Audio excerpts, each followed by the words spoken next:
Good morning, everyone. Welcome along to this morning's BCP Planning Board. My name's Councillor Kelsey and I'm here to chair the meeting this morning. We'll first of all go over to Democratic Services, who will discuss how the meeting is going to be run. Thank you, Chris. Yes, thank you, Chairman. Just some housekeeping. So first of all, please note this meeting of the Planning Committee is being recorded by the Council for live broadcast. Will be published on the Council's website for a minimum of 6 months. For members of the public that are making representations to the committee, the cameras will capture your image, and by your presence you are deemed to consent to be filmed, and the use of these images and sound recordings for webcasting and or training purposes. The meeting may also be recorded or streamed live or for live or subsequent broadcast by members of the public, although ultimate discretion in this matter lies with the chairman in case of disruption. So just some things to go by. Only speak when invited to by the chairman. Please use the microphones on your desk when speaking and remember to turn them off when you're finished. If accessing the meeting via Microsoft Teams, please turn on your video function when invited to speak. And again, if accessing via Microsoft Teams, you would like to speak on an item, please do so by using the raise your hand feature in the bar at the top of the Teams window. When voting on the move, the chairman will call out each committee member's name in a roll call style and will ask the member to respond with a for, against or abstain. For those in the room, if the fire alarm sounds, please exit the building by way of the nearest available signed fire exit route and make your way to the ground floor of the multi-storey car park. Finally, please ensure background noise is kept to a minimum and mobile phones and other devices are turned off or switched to silent for the duration of the meeting. And please note this also includes members' laptops, which means you need to turn off cameras and microphones and turn the volume all the way down to ensure that there is no disruption or feedback during the meeting. Thank you. Thank you, Chris.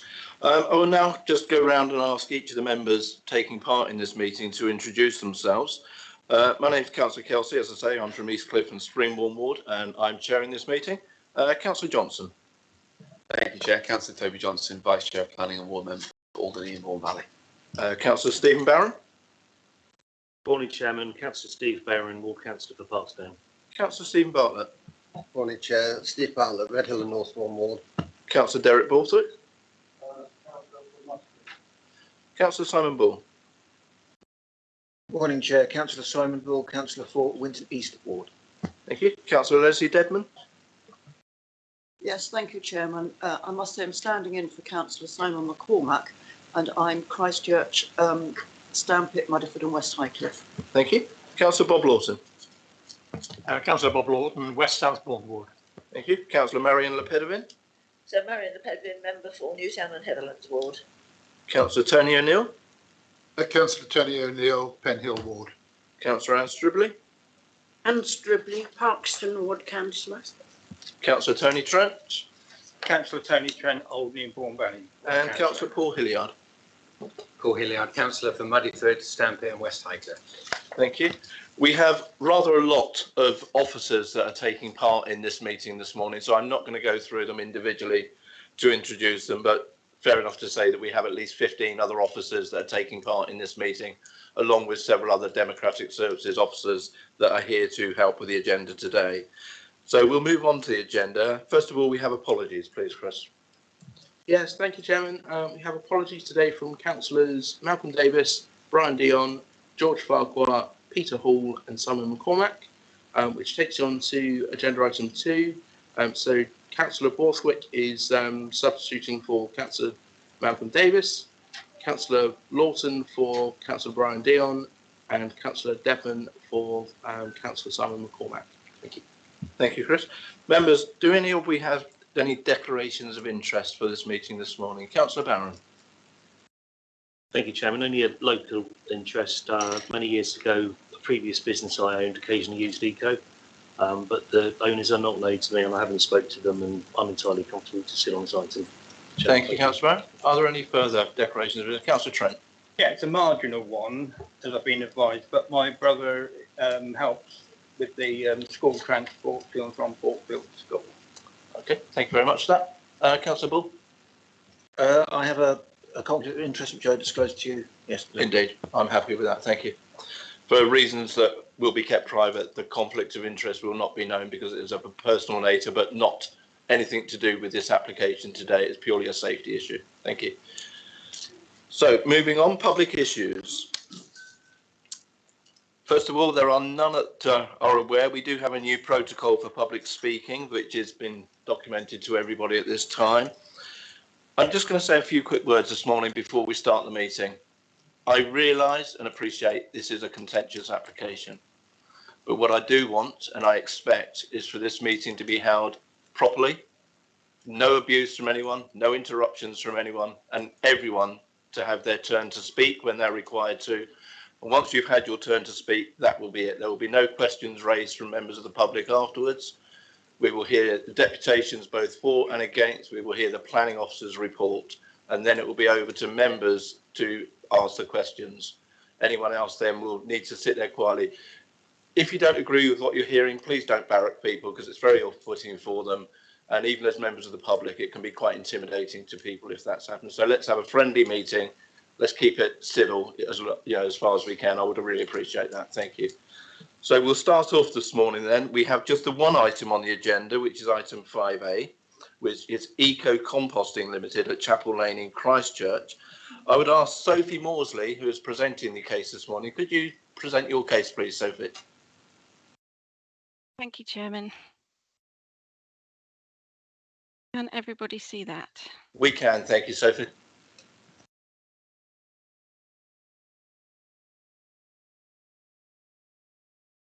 Okay, so yes, here we have the application. It's a proposed development comprising the installation of a low carbon energy recovery facility for the generation of electricity and heat through low emission thermal processing using residual waste, includes a new administration building, associated car parking, and the associated reconfiguration of existing and permitted uses, and an increase in permitted waste throughput, landscaping and associated works. The site is located along Chapel Lane, which lies north of the Aviation Business Park and the airport, and it's worth noting that the site also lies within the South East Dorset Greenbelt. Here we have the site shown in the wider context. You can see the application site where the red arrow is. You can see the solar farm located to the north and west of the site. This is the airport and the associated Aviation Business Park to the southeast. The urban areas of West Parley and Ferndown lie to the west and northwest. Along Christchurch Road, which is this one here where my cursor is, there are a number of residential properties, Portfield School, Bournemouth University Chapelgate campus, and 2 garden centres. The site lies in close proximity to European designated habitat sites. The Dorset Heaths are designated as Ramsar, which you can see in this location here, within Parley Common to the west, special protection area to the west and to the east within East Parley Common, and the special area of conservation in East Parley Common to the east of the site, which is located here. We also have site of national importance, the site of special scientific interest, again, which you can see from the orange hatching. This is attributable to the importance of the lowland heath. This site plan also shows the public rights of way, which you can see go up Chapel Lane as the bridle path, and then a number of paths through Parley Common.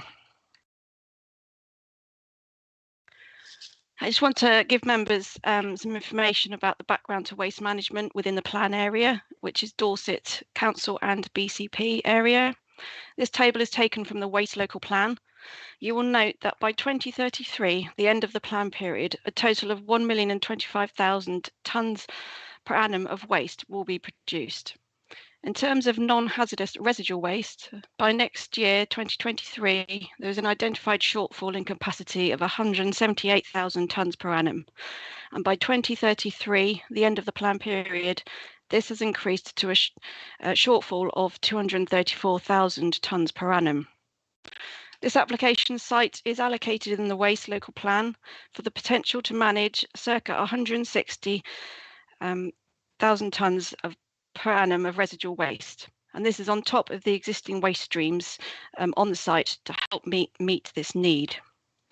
The site currently has permission for processing 266,000 tonnes per annum of waste, and members saw on site yesterday the existing processes taking place.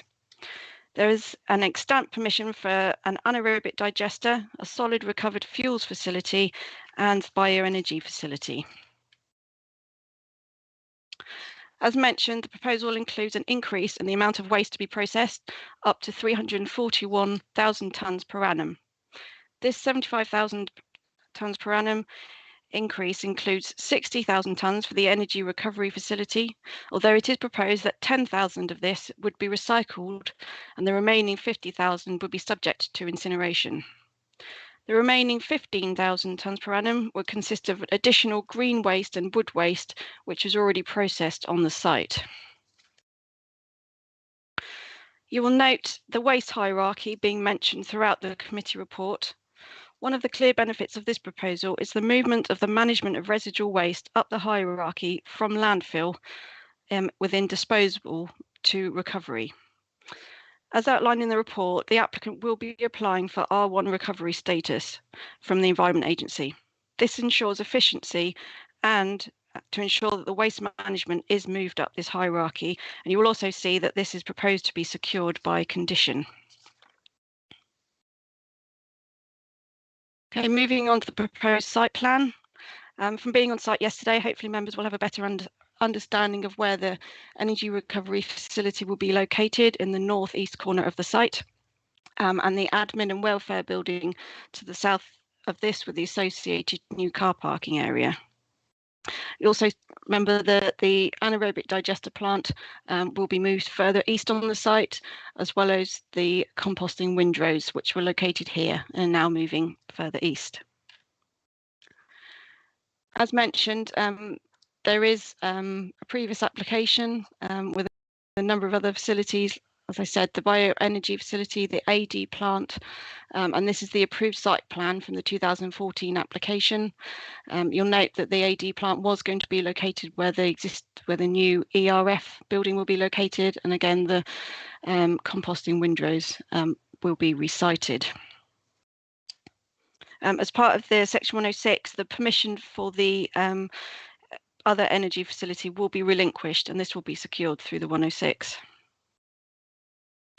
Here we have the proposed elevations of the ERF. Overall, the building would have a length of 163.8 metres and a height of 16 metres, with the air-cooled condensers just above this as well, as you can see from the two lower east and west elevations. The emission stack would measure 38 metres in height and have a 1.37 metre outer diameter. And this is the south elevation of the ERF, which would face into the site. Here we have the elevations of the admin and welfare building, which would replace the existing offices and welfare facilities on the site, offering improved facilities and accommodation for the employees. It would measure 9.3 metres in height, with the exception of the central element, which would reach 12.3 metres. Along with new offices, meeting rooms and changing rooms and showers, a seminar room is proposed in order to enhance the education opportunities for local schools and the community for waste management practices. As you can see from the bottom plan, the roof provides a terraced area alongside a biodiverse roof.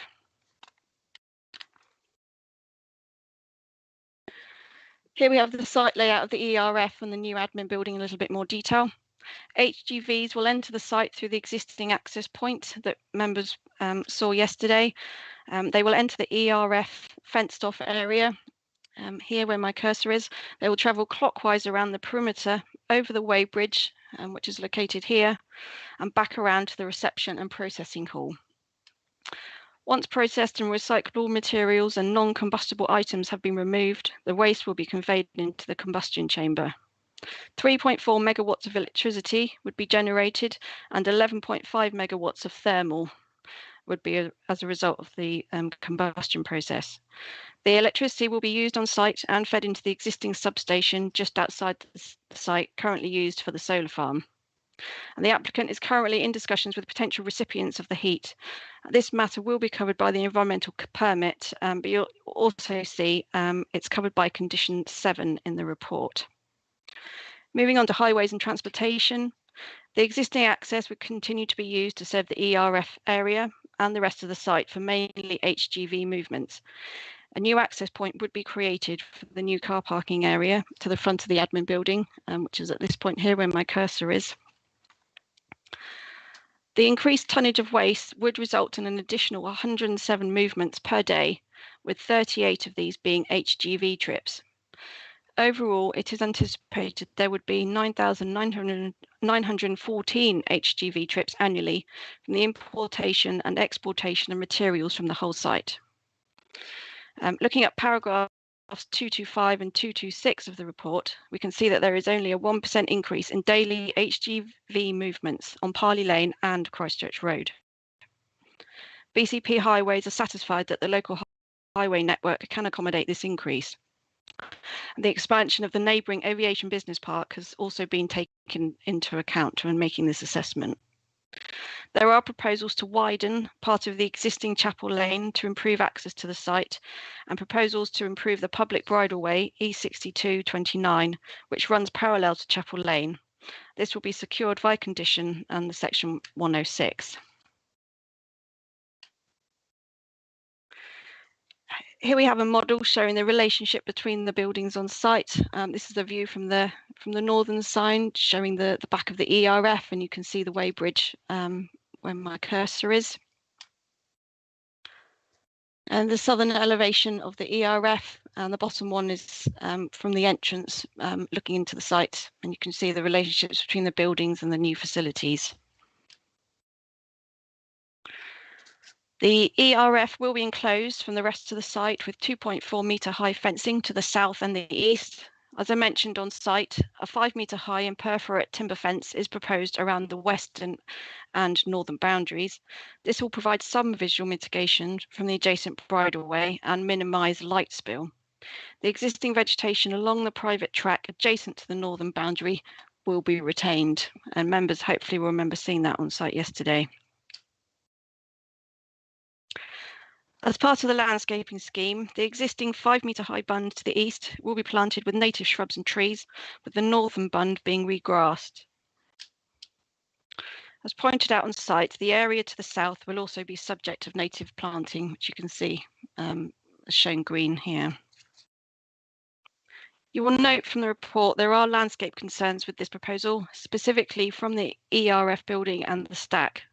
I'll come on to the viewpoints and photo montages shortly, showing the potential impact of the proposals. But here we just have some photos on site. Hopefully these should appear familiar to you, and hopefully members have got an understanding of the current kind of workings on site and how it's laid out.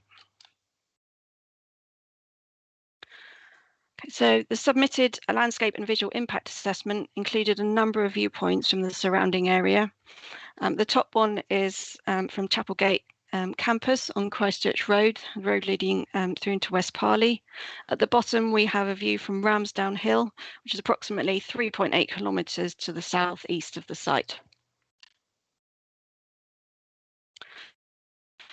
This is a photo montage created from the front entrance to the site. You can see what the new buildings will look like from this point. Clearly, they will be highly visible from the bridleway. This is from the public bridleway to the north of the site, and it's clearly shown that you will be able to see the roof of the ERF and its stack above the existing hedgerows and solar farm. This is a view from the scheduled monument to the northwest. This is probably one of the most biggest views of the site, and the stack above the solar panels and the existing vegetation. This is from Parley Common to the west. There are a number of public rights of way across Parley Common, and the stack will be visible above the tree line. You may be able to see it on your screens, but it's also showing the plume that will be coming out of the stack at certain times. This is taken from East Parley Common to the east of the application site. There are no public rights of way in this part of the common, but the stack will be visible above the tree line. These two photo montages show the plume against a blue sky in a worst case scenario. It must be understood that the condensation plume is only likely to be visible for less than 1% of the year on average, depending on the weather conditions. As I mentioned earlier, landscaping concerns have been raised from Dorset Council and the landscape consultant on behalf of BCP Council. The concerns have been clearly set out in the report and have all been placed in the planning balance at the end of the report. Moving on to heritage issues, this slide identifies the heritage assets up to 3 kilometres from the site. The committee report has concluded that less than substantial harm is caused to the listed buildings from the visibility of the stack. However, this is outweighed by the public benefits, which include movement of residual waste management up the waste hierarchy, the provision of electricity and heat, and the capacity requirements and needs, and the reduction in waste miles of reducing the movement of waste outside the plan area.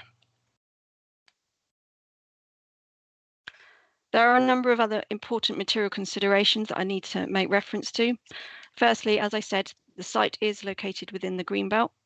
The development is considered to constitute inappropriate development in the Greenbelt, and therefore very special circumstances need to be demonstrated as set out in the MPPF and Waste Local Plan Policy 21. As I mentioned, the site is allocated in the plan under Policy 3 and Inset 7, and there are 3 other allocated sites for the management of residual waste. The applicant has considered these along with the site at Portland Port, which is currently under consideration with Dorset Council. The committee report goes into detail about the different alternatives, but it is considered that there are currently no other sequentially preferable sites within the plan area for this development. And given the capacity requirements, this amounts to a very special circumstance. In addition, the reduction of waste miles and the movement of management of residual waste up the waste hierarchy from disposal to recovery also constitute these very special circumstances. Moving on to air quality, it is recognised that there is a considerable concern regarding the emissions from the ERF and the potential impact on health and immunity. It must be noted that the Environment Agency are responsible for issuing environmental permits which regulate emissions to air, pollution to surface and groundwater, noise control, dust control, pest control, fire risk and odour control. Therefore, whilst air quality and the impact on immunity is a material planning consideration, the National Planning Policy Guidance makes clear that the focus of planning decisions should be on whether the development is acceptable use of the land and the impacts of those uses rather than the control processes. Emissions and the pollutants from the ERF have been carefully considered, and air quality consultants on behalf of BCP have assessed the application submissions. They have concluded that the emissions are within current limits set out in legislation. The embedded mitigation within the ERF ensures that point source emissions, including nitrogen dioxide, sulfur dioxide, PM10 and PM2.5, are within current limits to protect human health. It is recognised that the representations refer to evidence that suggests incinerators under current guidelines and limits do cause a health risk. However, the proposal has been assessed against current limits and best practice UK guidance, which allow for conclusions to be made as to the likely effect of the change in pollutant concentrations. You will have seen that there is a condition proposed, number 9, to secure the continuous emission monitoring system. And whilst this is for ecological purposes, it will also have benefits for amenity. Turning to ecology, you'll note Natural England have no objections to the scheme. They have been working with the applicant prior to and during the application to ensure the integrity of the surrounding habitat sites are not adversely affected by nitrogen deposition or acid deposition. Following further survey work last summer and with mitigation measures secured, which are set out in paragraph 244 of the report, Natural England are satisfied with the scheme. However, it is proposed to secure via Section 106 ongoing monitoring for the lifetime of the development of the surrounding heath and in addition further management works. There are clearly a number of planning considerations that need to be put into the planning balance. Paragraph 294 onwards of the report outlines these issues. However, overall, it's considered that the scheme's benefits, which are contributing to the capacity requirements for the management of residual waste in the plan area, the movement of management of residual waste up the waste hierarchy from disposal to recovery, the current lack of sequentially preferable sites in the plan area, and the small net reduction in carbon emissions all weigh heavily in favour of approving the scheme. It is a balanced decision. However, overall, the proposal is considered to accord with the development plan as a whole and is therefore recommended for approval. Thank you, Chairman. Thank you, Sophie. Well done. Mr. Howard. Yes, thank you, Chairman. We have a number of speakers with us today, so we shall start off with the objectors. Could I call Alistair Keddy to come to the desk on the end of this row, please? This one, middle one. Yes, please. Thank you.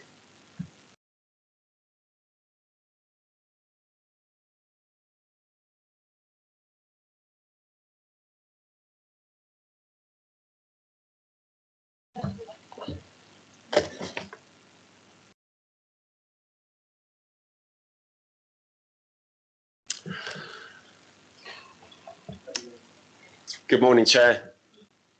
I am here to object on the basis that this application constitutes inappropriate development in the Green Belt and runs contrary to the BCP and Dorset Waste Plan 2019 and the National Planning Policy Framework.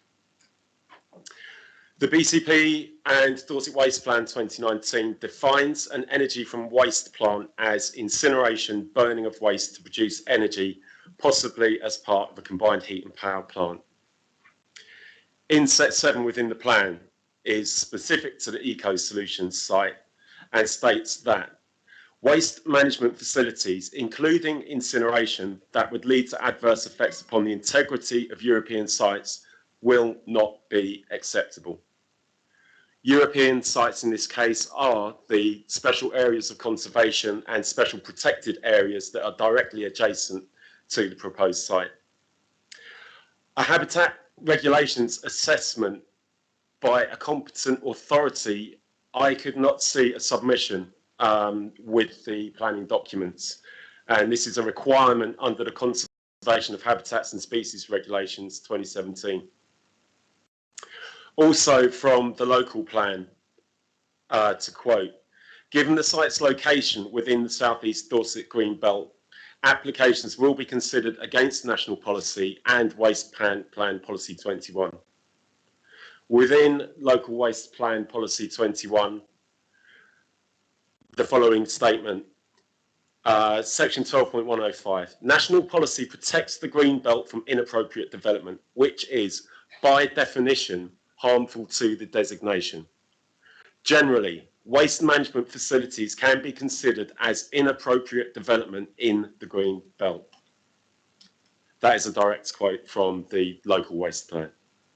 The National Planning Policy Framework states in section 147, inappropriate development is by definition harmful to the Green Belt and should not be approved except in very special circumstances. Section 148, when considering any planning application, local planning authorities should ensure substantial weight is given to any harm to the Green Belt.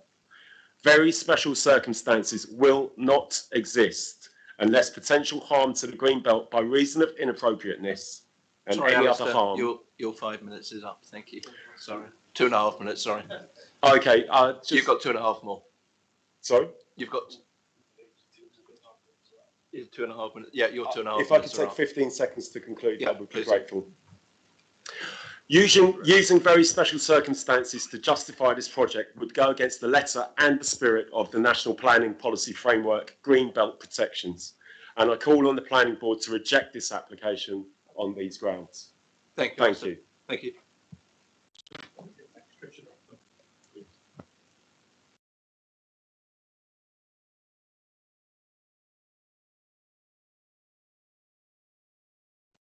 Okay, could we call forward Sarah Pascoe, please?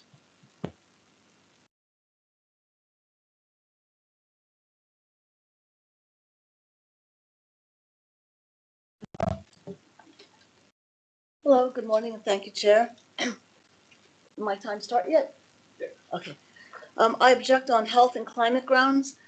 The applicant states that the operation will release harmful chemicals, including persistent organic pollutants.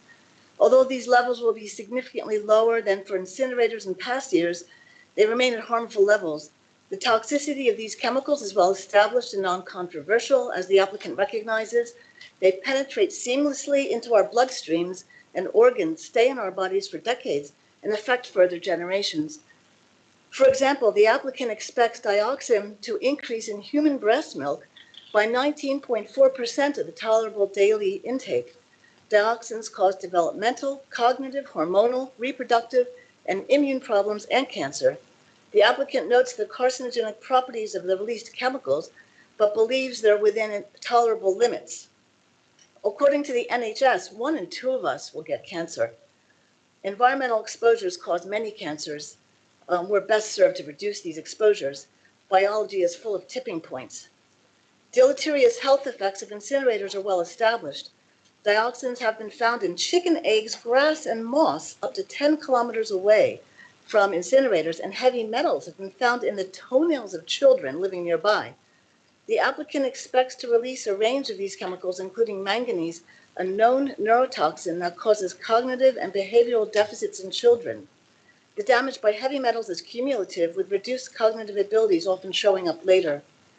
The NPPF, paragraph 185, states that planning policies and decisions should also take into account the likely effects, including cumulative, of pollution on health. In 2020, the Greater London Authority found increased deaths related to exposure to incinerator emissions. The residents of Trickett's Cross, Ferndown, and Parley will receive the brunt of these emissions. Air pollution already claims 64,000 lives a year in the UK. Incineration also hurts the climate. It's not a green or low carbon source of electricity. It will become more carbon intensive than landfilling by 2035 in the UK, in addition to being a major source of toxic air pollution. The 2021 All-Party Parliamentary Group report recommends a moratorium on any new incinerators. The NPPF paragraph 148 states that any other harm resulting from the proposal can be grounds for refusal. The 2021 Court of Appeal in R with Klein Earth versus Secretary of State for Beace and Drax Power ruled that the adverse impacts of greenhouse gas emissions. Thank you, Sarah. Okay. Thank you very much. Thank you. Thank you. Just with the chairman's permission, I think it might just be helpful if I clarify everyone's position when it comes to the speaking arrangements. So we have allocated 15 minutes for objectors, 15 minutes for supporters, and then each councillor gets 5 minutes each. So when it comes to it, if we have filled up all 6 of the slots that fit the 15 minutes, then they get 2.5 minutes each. Otherwise, if we haven't filled up those 6 slots, then effectively so we've effectively got 3 in support, they get to share that 15 minutes. I just want to make that clear, just so that everyone's aware. Thank you. So could I call forward Susan Chapman, please?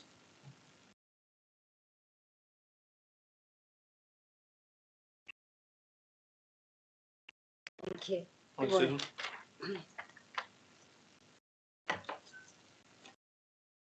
Yeah, please do.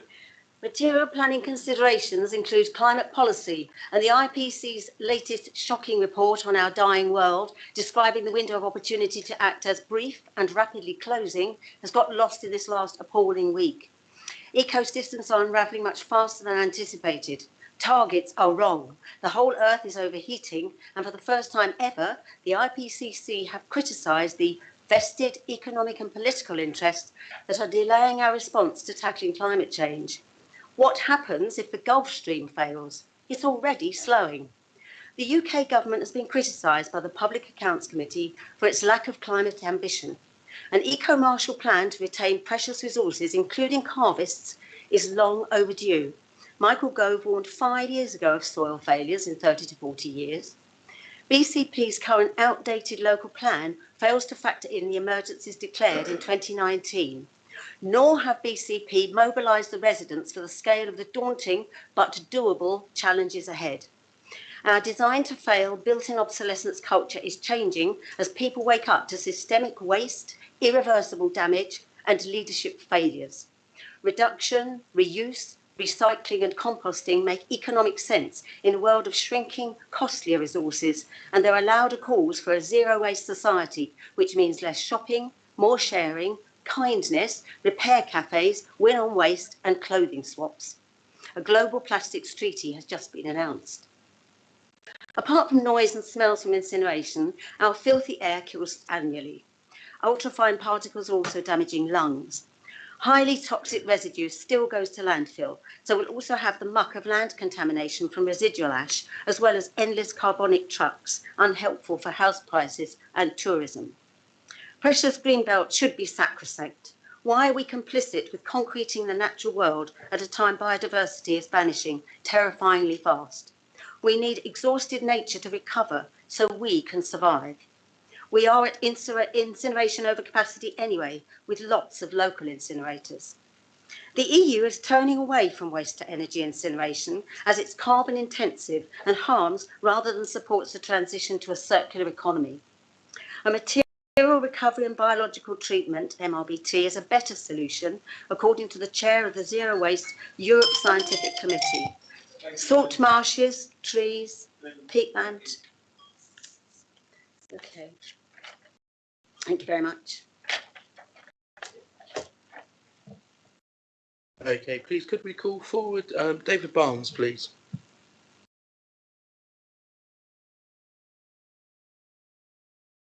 Good morning, everybody, and thanks for the opportunity to speak to you today. You'll have received an extraordinary number of objections highlighting the extensive public health, climate and wildlife consequences which would flow from the approval of this application. The sad reality is that no amount of finessing of this application will change its fundamental flaws in these areas and many more. Rather than simply repeat and reinforce the inescapable logic of these concerns, I wish to appeal personally to each individual member of the committee and invite you now to ask yourself the following 3 questions. Question 1.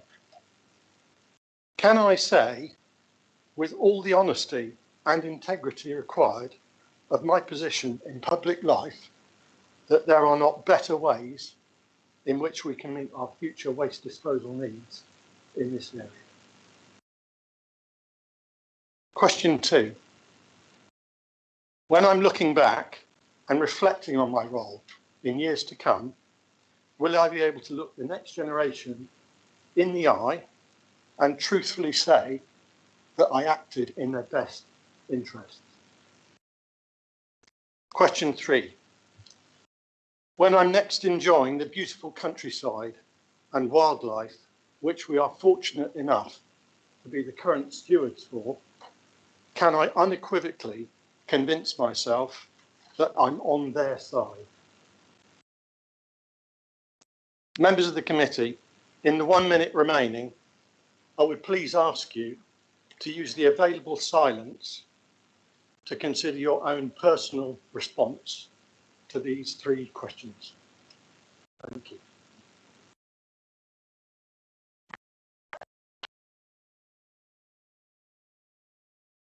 Okay, thank you very much, Mr. Barnes. Could we call forward Jenny Ansell, please? Can I respectfully request that the 1 minute is used? Yeah, that's fine.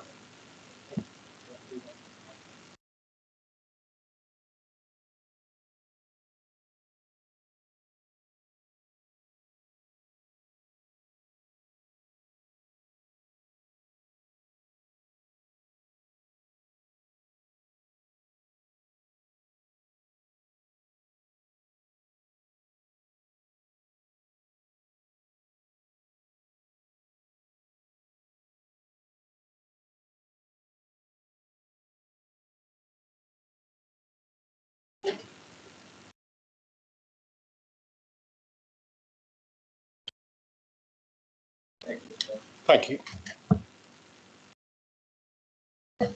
Okay, so Jenny Ansell, please.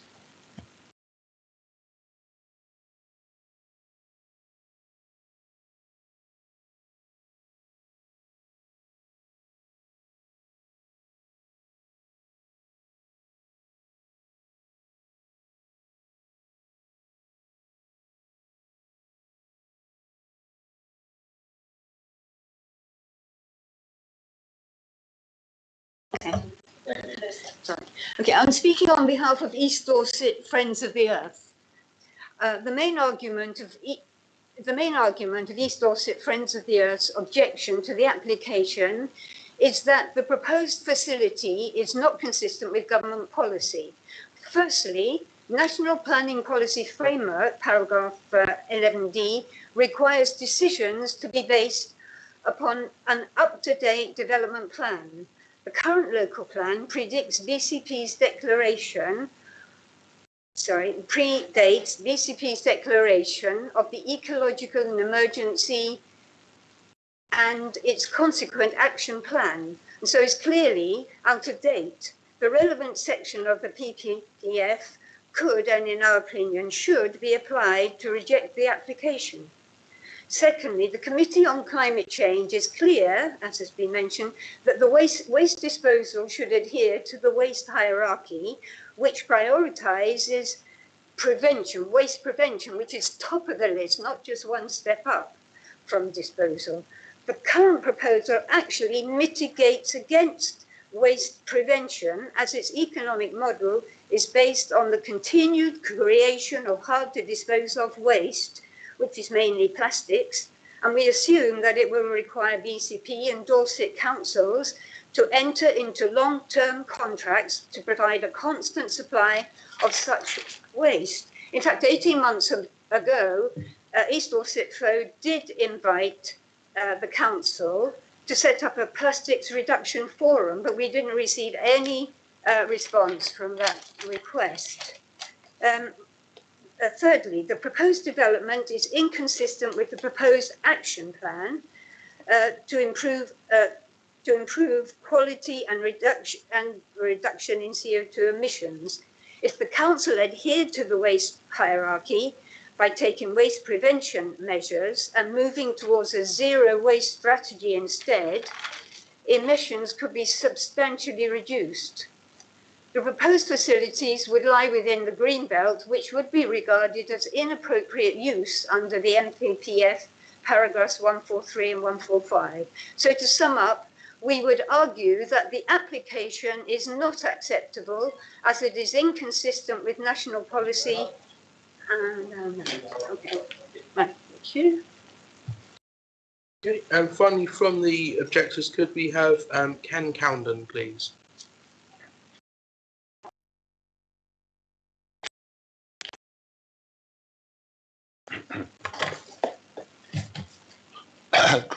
Good morning, Chair and members. I represent Autism Unlimited, formerly Autism Wessex, and it is our opinion that both the applicant and BCP Council have failed to consider the potential impacts of this development on the students at Portfield School, which is owned and operated by Autism Unlimited and provides on-site education to 90 plus autistic students between the ages of 4 and 16. And if approved, this facility would be indeed in very close proximity to our school. These students have varying health needs, many with respiratory conditions, heightened sensory reactions to sound and vibration. They possess a protected characteristic disability under the Equality Act of 2010. BCP are under a specific obligation to consider that meeting the needs of disabled people and persons may be very different from meeting the needs of persons who are not disabled, i.e. the Equality Act again. The environmental statement issued entirely ignores this particular health needs of autistic students at Portfield School. Impacts upon them are not considered anywhere in that report. An environmental study does not consider or assess potential or most particularly air quality, sound and vibration impacts on the students, given their status as receptors with increased sensitivity over persons who do not have that particular health problem. The students also engage very much and daily several times in the need for outside activity, exercise and education. Many of the students will be known to BCP's own Children's Services, Children's with Disabilities Services Department, whose views on this application we understand were not sought. By granting permission without considering the impacts of noise, vibration, air quality of the proposals on the students, BCP would be in breach of public sector equality duty. Thank you, Mr. Carnan. Thank you very much. And obviously, we strongly object. Thank you very much. Thank you. Okay, thank you. So that takes us on to those speaking in support of. Again, just to remind you that you, as with the objectors, you have a total of 15 minutes between you, which shared equally is 5 minutes per speaker. Therefore, please could I ask Alan Hanafi to come forward.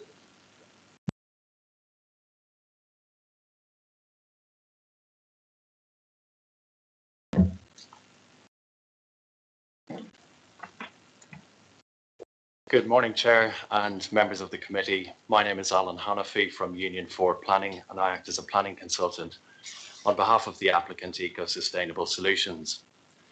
The planning application before you is for a low carbon energy facility, an ERF, for the generation of electricity and heat through a thermal process using non-hazardous residual waste as fuel.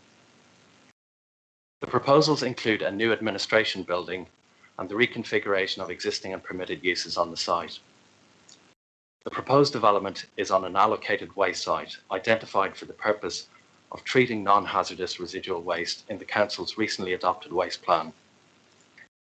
The site allocation follows a comprehensive site selection process undertaken by the local planning authorities, which included a detailed site options assessment and sustainability appraisal.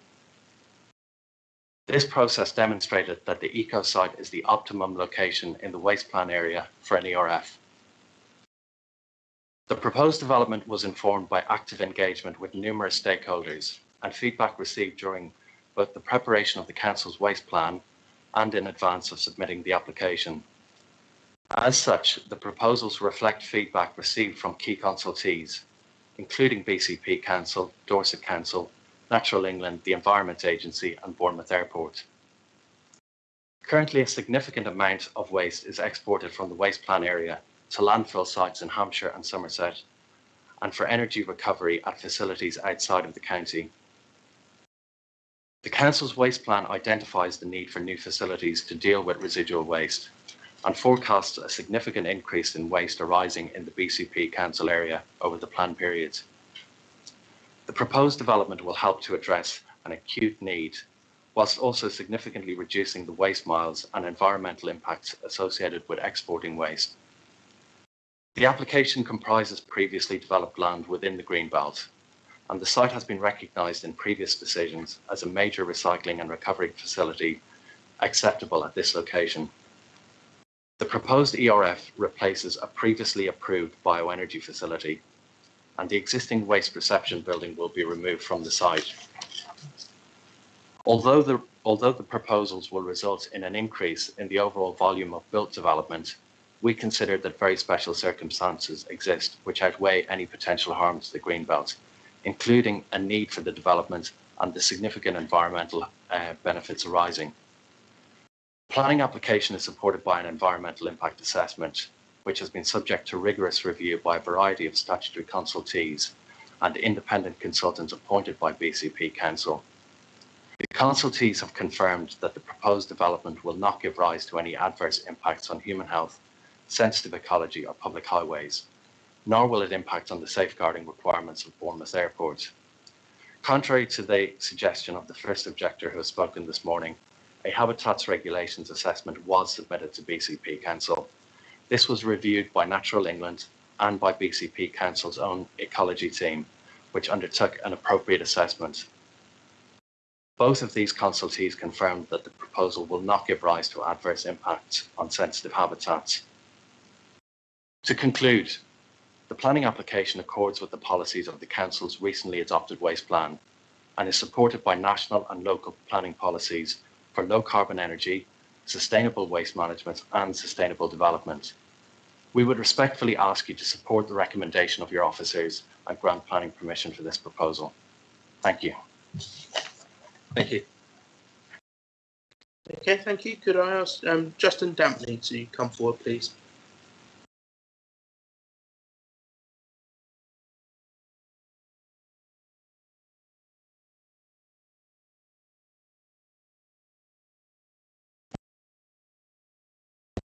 Good morning, Chairman. Oh, excuse me. Good morning, Chairman and committee members. As you know, ECO is a family business which has been solving local environmental challenges for over 25 years.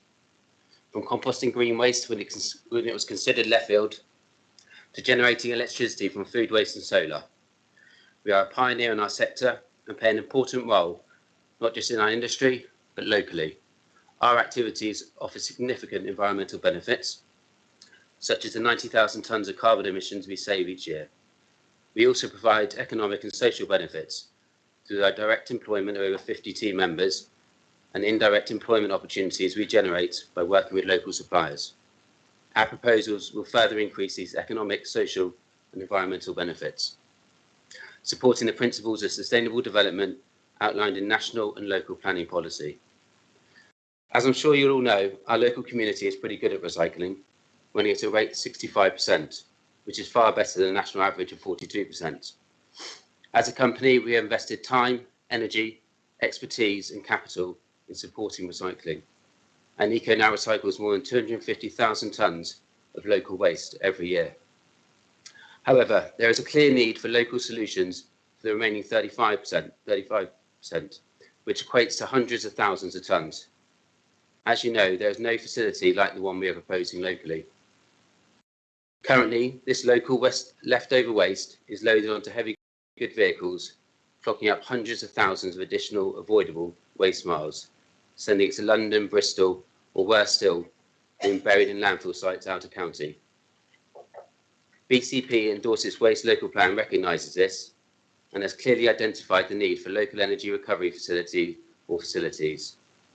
Our site close to Bournemouth Airport was one of only 4 sites recommended as suitable to accommodate such a facility. It has taken us 7 years to get the project to this stage. We have worked tirelessly with consultants and consultees to ensure the impact the development has is as limited as it can be, while still offering the sanitation and low carbon power benefits that local householders and businesses require. Crucially, emissions will be far below the limits set by statutory bodies to protect human and environmental health. And these emissions are monitored in real time by these statutory bodies. This project, like everything ECO does, is about minimising the impact of local waste on the local environment. And we hope you agree with your officer's recommendation and approve this project. Thank you for your time. Thank you. Thank you, and that brings us to John Twitchen.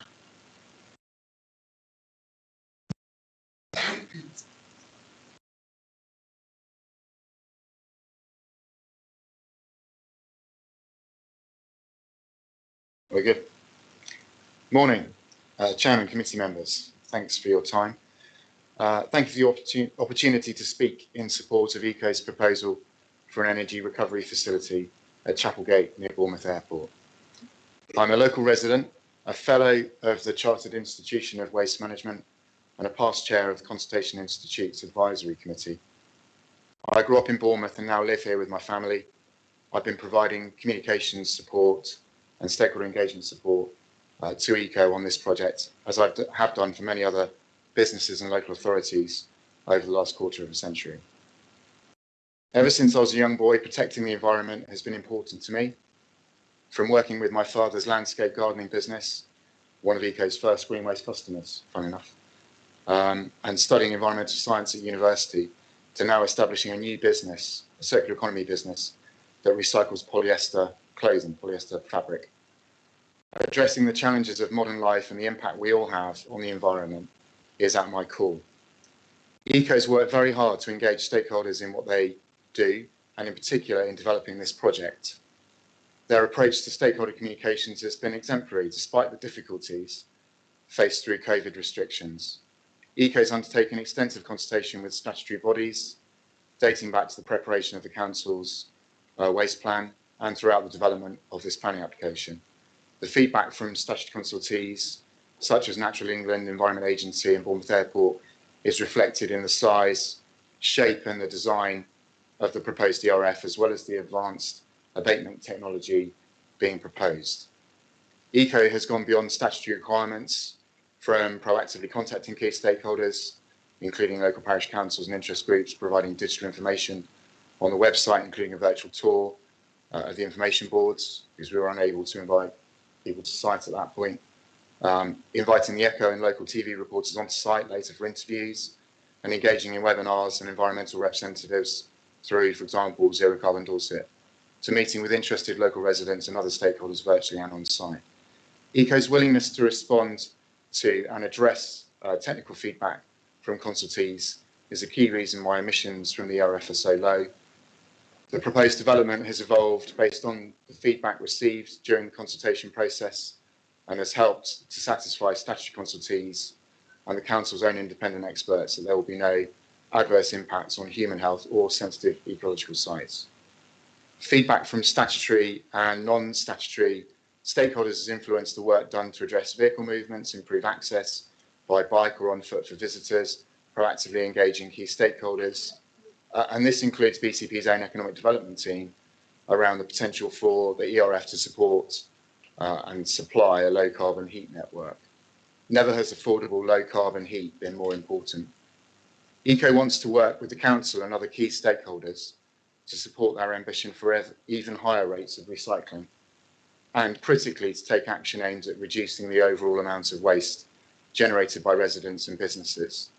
The Visitor and Education Centre forms a key part of those plans to do exactly that. If we all work together to increase recycling and reduce waste, there will still be a significant amount of residual waste that does need to go somewhere. ECO's proposals help BCP Council's residents and businesses to reduce waste, reuse and recycle more, and have the potential to bring all the benefits of recovering energy from waste, jobs, training, electricity and heat to the local area, avoiding the impact of hundreds of thousands of HGV waste miles and having to rely on distant landfill sites. ECO's proposals help tackle both the waste challenge and the climate emergency and have the potential to assist in the transition to a net zero local economy. So in conclusion, I ask you as a sector professional and also as a local resident to permit these proposals for the benefit of future generations. Thank you. Thank you very much. And that concludes people in objection and in support. I will now move on to ward councillors, and we have Councillor Vanessa Ricketts via MS Teams. Councillor Ricketts, are you with us? Oh, yep, just bear with me a second.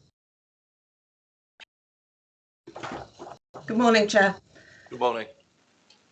I'm speaking as Commons Ward Councillor and on behalf of my fellow Ward Councillor Margaret Phipps and Herne Parish Council. We wish to add our voices to the 719 objectors to this application, including the neighbouring town and parish councils.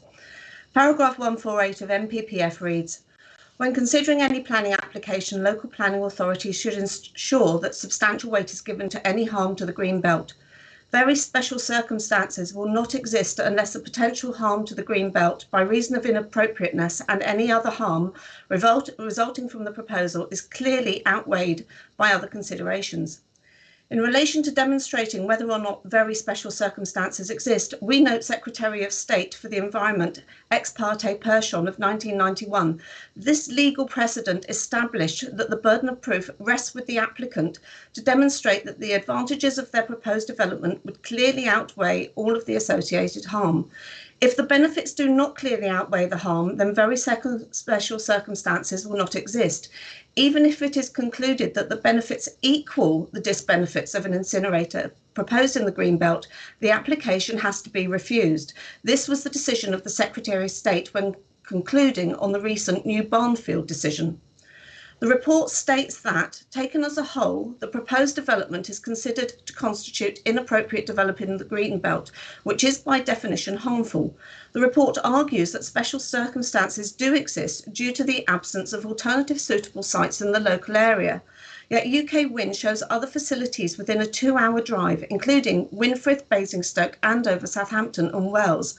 The report argues the reduction in waste miles, yet acknowledges the 107 additional movements a day on a road network, arguably exceeding capacity as it is.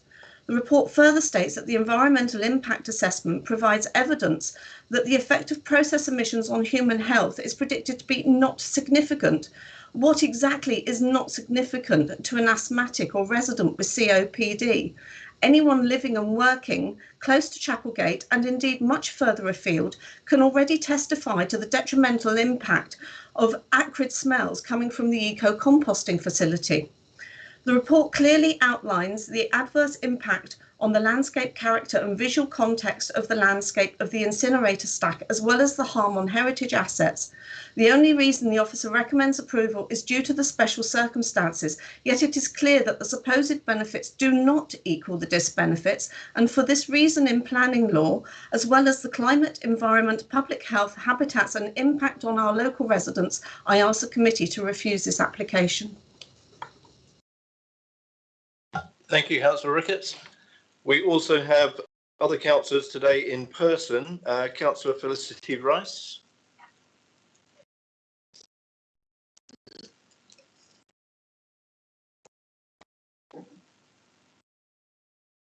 Good morning, everyone. Although this application may have been acceptable 10 or 20 years ago, given the huge cultural and technological shift in waste management in response to climate change and biodiversity loss over the last 5 years, far from it being pioneering, I believe it is now too late for this proposal to be a viable option, either from a business point of view or from a carbon footprint, biodiversity or health point of view. In this country, we do use a lot of plastic, and a lot of it is single use, and it would be easy to react to the doom of such a lot of waste by burning it all. However, it is an illusion that we can make our waste disappear up in smoke, as incineration releases toxins that harm people, animals, and the atmosphere, and the highly toxic residues are still put into landfill. Everywhere I have looked, following the influential Planet Earth documentary, kids, adults, and whole organizations are now asking for change. Companies have made massive steps in the last 2 to 3 years, reducing plastic waste and also setting their own clear targets to reduce this even further before this incinerator is even built. From cheese strings in children's lunch boxes to Nike to Coca-Cola, many more companies are using novel methods and have already reduced plastic waste by tens of millions of tons a year. Companies are pledging to make their packaging 100% recyclable, reusable, or compostable by 2025. There are also considerable ongoing efforts to reuse recycled plastic, to make recycled plastic as valuable as virgin plastic, and to make non-harmful green alternatives. You can already buy trainers made out of algae, clean film made from sugar, and many other non-plastic waste alternatives. Yes, but aren't we producing more waste in general, though? As the Council have said, no, we're not. Between 2000 and 2001, the local authority collected waste in England was 28.1 million tonnes. So that's for the whole of England in 2000. There were predictions at the time that waste could double by 2020. However, very reassuringly from a planning point of view, total waste arisings have actually fallen by 8% over those 20 years, from 28 million to 25.9 million by 2020-21. In spite of population growth. There is no need for additional incinerator capacity. The evidence of the past directly contradicts the Council's own proposals for a steady increase in waste. And this appears to be the main reason for the applicant thinking that it is a useful proposal. Remember, this is what they predicted 20 years ago and was incorrect even when there was no global cultural change like there is now. There is also current or planned incinerator capacity for 20.2 million tonnes of waste. However, only 12.5 million tonnes was incinerated in 2021. We are already over capacity. There is no need for more incinerators, and incinerators reduce recycling behaviour. Wales has put a moratorium on incinerator expansion, and December 2021, the All-Party Parliamentary Group on Air Pollution concluded that there should be a moratorium on the expansion of incineration plants due to a significant health hazard. The issue in terms of health is the size of the particles. Nanoparticles that act in the same way as a gas. When they are breathed in, they are so small that they get into the bloodstream. They are even able to cross the placental barrier and into the bloodstream of a developing baby in the womb and into the baby's developing brain and can be deposited there. Yes, but there are filters for that. Filtration can't capture these very small molecules. As the cross-party MPs discovered, nanoparticles act like gas molecules. Therefore, they get through just like air, virtually unabated, and an aerosol of very fine nanoparticles emerge from incinerators. Even if a waste incinerator is equipped with an additional electrostatic precipitator, efficiency drops for the particles with the smallest mass, these nanoparticles. Nanoparticles are also the most energetic and damaging to biological systems. And some of these toxins are formed after the gases are released, formed in the air as the gases cool and combine. MPs, councillors, and the public, and even companies such as Eco Solutions, didn't have this knowledge 20 years ago, but they do now, and it is creating change. And globally, just last week, the UN declared, as agreed, to the development of a legally binding Global Plastics Act. This pact is ambitious, aiming to be as ambitious and successful as the global cooperation on completely phasing out harmful CFCs back in 1987. If I can have 10 seconds over my 5 minutes. I wouldn't want anyone living in Ferndown to be forced to breathe in such toxic nanoparticles when we don't even need it. Please refuse this planning application. Thank you. Thank you, Councillor Rice. Mr. Howard, I think we have a written statement by Councillor Northover, please. That's correct, yes. Just a short written statement, which Councillor Northover writes as follows. I wish to object to the planning application for the energy recovery facility at Chapel Lane, which is close to the ward that I represent, Muscliffe and Stratton Park. A large number of residents have been in touch with me to express their very real concerns. Many have said how lucky we are to have relatively good air quality and that this is something that we should be proud of. We are making great efforts to make the area healthy and natural, but this will worsen air quality in densely populated residential areas with health risks to residents. According to DEFRA, Public Health England and Local Government Association, there is no safe level for particulate matter, PM10, PM2.5, whilst nitrous dioxide is associated with adverse health effects at concentrations at and below the legal limits. We have declared a climate change emergency and many are willing to make changes in their lives, but this application undermines their efforts. Thank you, Mr. Howard. Sophie, would you like to come back on anything that you've heard from anything that has been said so far? Thank you, Chairman. I'd just like to refer to Portfield School. Within the committee report, references made to the Equalities Act and references made to Portfield School and the children that use the site for education purposes. So we do consider that we have taken on board the impact of the proposed development on the school and the other receptors, residential properties identified within the air quality statement submitted as part of the application. Obviously, there's quite a few issues brought up, but I think I'll wait for members to ask any questions and we can respond. Thank you, Sophie. So, members, who would like to kick off first? Councillor Bartlett. Thank you, Chair. Sophie, in the report you talk about the other sites and you talk about sequential sites. Could you just explain what the word sequential in that definition of the availability of other sites actually means?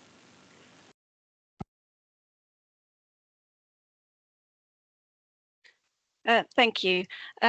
Just in terms of, are there any better sites, alternative sites that are better located in terms of proximity to ecological designations, urban areas and residential settings, all the different constraints that each site may have. Obviously, there are 4 allocated sites in the local plan for this type of development. Each of the other sites have their own constraints, as I go into in more detail in the report. Some of them are surrounded by habitat sites. One is within a denser urban area. So they all have their different constraints.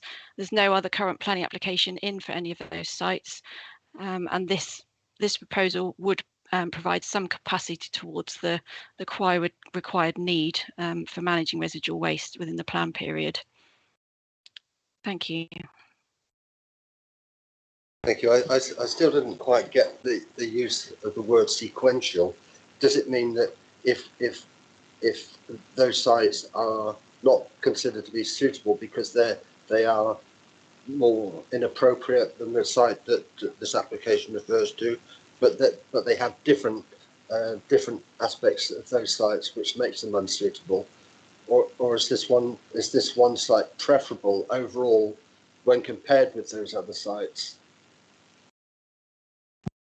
Well, as I say, each site has different constraints, and each of them obviously have to be determined on their own merits depending on the proposal, the size of the proposal that comes forward.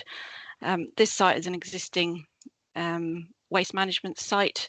Obviously, it is surrounded by ecological habitats and within the green belt, and has the urban areas of West Parley and Ferndown and Christchurch and parts of Bournemouth relatively close. But at this current time, there's no other proposals come forward to meet the need as set out in the local plan. So yeah. Okay, so just if I could just follow this point, because I think this is a really important point. So that we're considering this application not necessarily relative to those other sites. We're considering this site on its own merits. That doesn't mean to say necessarily that those other sites would not, subject to an application, be suitable for this kind of facility. Is that right? Sorry, yes. So obviously we have to look, each of the allocated sites has got specific issues within their different insets within the local plan. So they all have slightly different issues that we have to assess as any planning application coming forward. So they will all differ.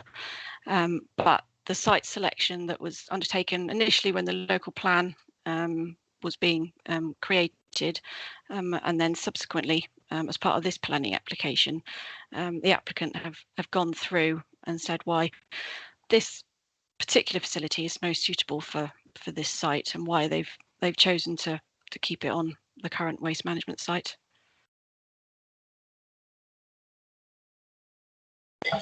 Councillor Hilliard, please. Thank you, Chair.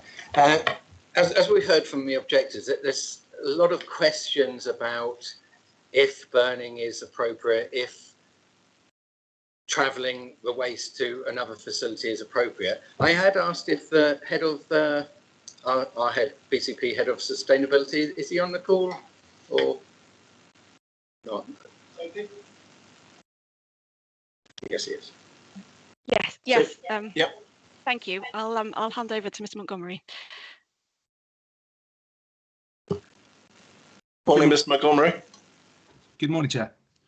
Would you like to comment on Councillor Hilliard, please?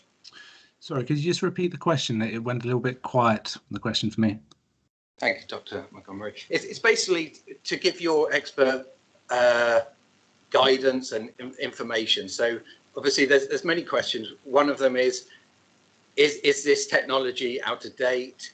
Is there enough demand in the country already? Do we need a new facility like this? Is burning appropriate? Yes, it's our rubbish, so it should be made disposed of in our area, but is the balance of extra miles of a lorry travelling 200 miles to a facility, it's a balance. So there's lots of questions, but just does it make sense from your point of view? Thank you. Okay, thank you for the question. It is a complex question, and unfortunately there are no easy answers here and no desirable solutions that I think everybody will want. We do have a problem in the region of waste and a problem that we can't currently cope with. So we are exporting waste to other areas. An ideal solution would see us not creating the waste in the first place. However, this is probably a long-term solution and something we need to work towards. In the short term, having a stepping stone solution that allows us to deal with our waste closer to home can be seen as preferable from a climate perspective, because it does result in reduced emissions. However, clearly that's not desirable from a long-term perspective, as it does still increase emissions compared to not creating waste in the first place. I think from my perspective, on balance, although I don't particularly want to use incinerators to deal with waste from a sustainability perspective, this is probably a necessary stepping stone on the course and the path to a greener future. The balance, therefore, is for councillors to take as to whether or not the perceived, in my view, the perceived air quality issues outweigh the climate benefit of this solution. There is a net benefit from a climate perspective for now, in that we are reducing lorry and HGV miles considerably, but I can understand the concerns of local residents from an air quality perspective and the implications on health. However, I'm not qualified to give evidence as to whether or not the emissions from this plant will increase the health impacts or not. So I'm afraid I can only give it on balance from a climate perspective, that it does negligibly reduce climate emissions. But my preference would be that this would not be a long-term solution. Okay, that's appreciated. Just a follow-up question for Sophie, please. So the other aspect which we're looking to approve, so the 38-metre stack, it appears to be driven by the airport. Looking at other ERFs around the country, the stacks are 58 upwards. The norm seems to be about 75 metres. So again, it's understanding, obviously, why are these other facilities building a 75-metre stack when they could do a 38? There must be a difference in what that impact is. Then again, in the report, the Environment Agency have to give a permit, and it seems to be that it gets built, then the permit. It seems to be the wrong way around. Surely the facility must be built at a standard of other facilities around the country, which they know. And again, the stacks seem to be a norm height. Is there any view on that? Have you had any impact about the with the Environment Agency about the 38-metre stack? Thank you. Thank you. I can't comment on the heights of other stacks for any other energy recovery facilities. Obviously, like you said, the 38-metre height was kind of stipulated by the airport for safeguarding reasons, but the emissions and the abatement measures which are designed into the ERF have made sure that the emissions are within current limits and set out in legislation. And obviously the Environment Agency will be looking at those in even further detail before issuing any permits. They have not raised any objections to the scheme, as you can see from the report, but obviously they will have the separate legislation which they will have to go to before this site becomes operational. In terms of whether you get the permit first or the planning permission, as far as I understand it, there's no set rule that you have to get the permit first and then planning permission, or vice versa. You can twin track them. In this case, the applicants decided to see if planning permission can be granted for the land use first, and then we'll be going to the Environment Agency for the permit. Obviously, the applicant is used to dealing with the environmental permits, given the existing waste processes on site. I hope that answers your question. Yes, that's perfect. Thank you. Councillor Trent, please. Thank you, Chair. There's three areas of this that I have questions about. One of them I think is a difficult one for anyone to answer, the transport network, because we raised this, or I raised this last time when we were looking at the Herne development, but there are two that perhaps might have an answer there. Nobody in the presentations mentioned the temptation that has existed in other incinerator scenarios, whereby certain recyclable materials, usually plastics, there's always the fear that they get burnt because they have a high calorific value. And I'm wondering what measures there are in place to make sure that they are only burning those things that do not have a value as recyclate. Because, as I say, particularly with plastics, there are some plastics that could be burnt to increase the efficiency and the performance of the incinerator, but shouldn't be because they're recyclable. That's one question. The other one was Portfield School. Although it's not downwind of the site, I'm aware from having a sort of industrial facility that uses burning about a mile or so upwind of where I am. And although you hardly ever notice anything, and even those who live close to it don't notice much. You've got to be really close to it before you notice any kind of a burning scent. But there is an issue a couple of times a year where they clean the burning thing and sort of get rid of the ash and so on, and that does increase the range of any odour. And I'm wondering whether there is a need for extra measures, because although Portfield School is upwind on the prevailing winds, the wind does have the habit of reversing in that area, and I wonder whether there's adequate sort of filtration in the open air for the stuff that could be being blown when the prevailing wind reverses, to stop the particulates reaching the school. In the past, when people have talked about major road schemes and things like that, they've effectively recommended a row of leyland as sort of a giant hedge that actually filters the particulates out. And I'm wondering whether that has been taken into consideration. And the other one I won't raise at this point because I think it's nearly impossible to sort out, and that's the transport network. Thank you, Councillor Trent. I think we have to, as we tried to reiterate on the site visit yesterday, we have to remember the difference between our role as planners and our role as the Environment Agency. And it is the Environment Agency that set the standards of what particulates can and can't be burnt. That is not for us to really make too much comment on, but I will ask Sophie to come back on that, on your points. Sophie, if you would, please.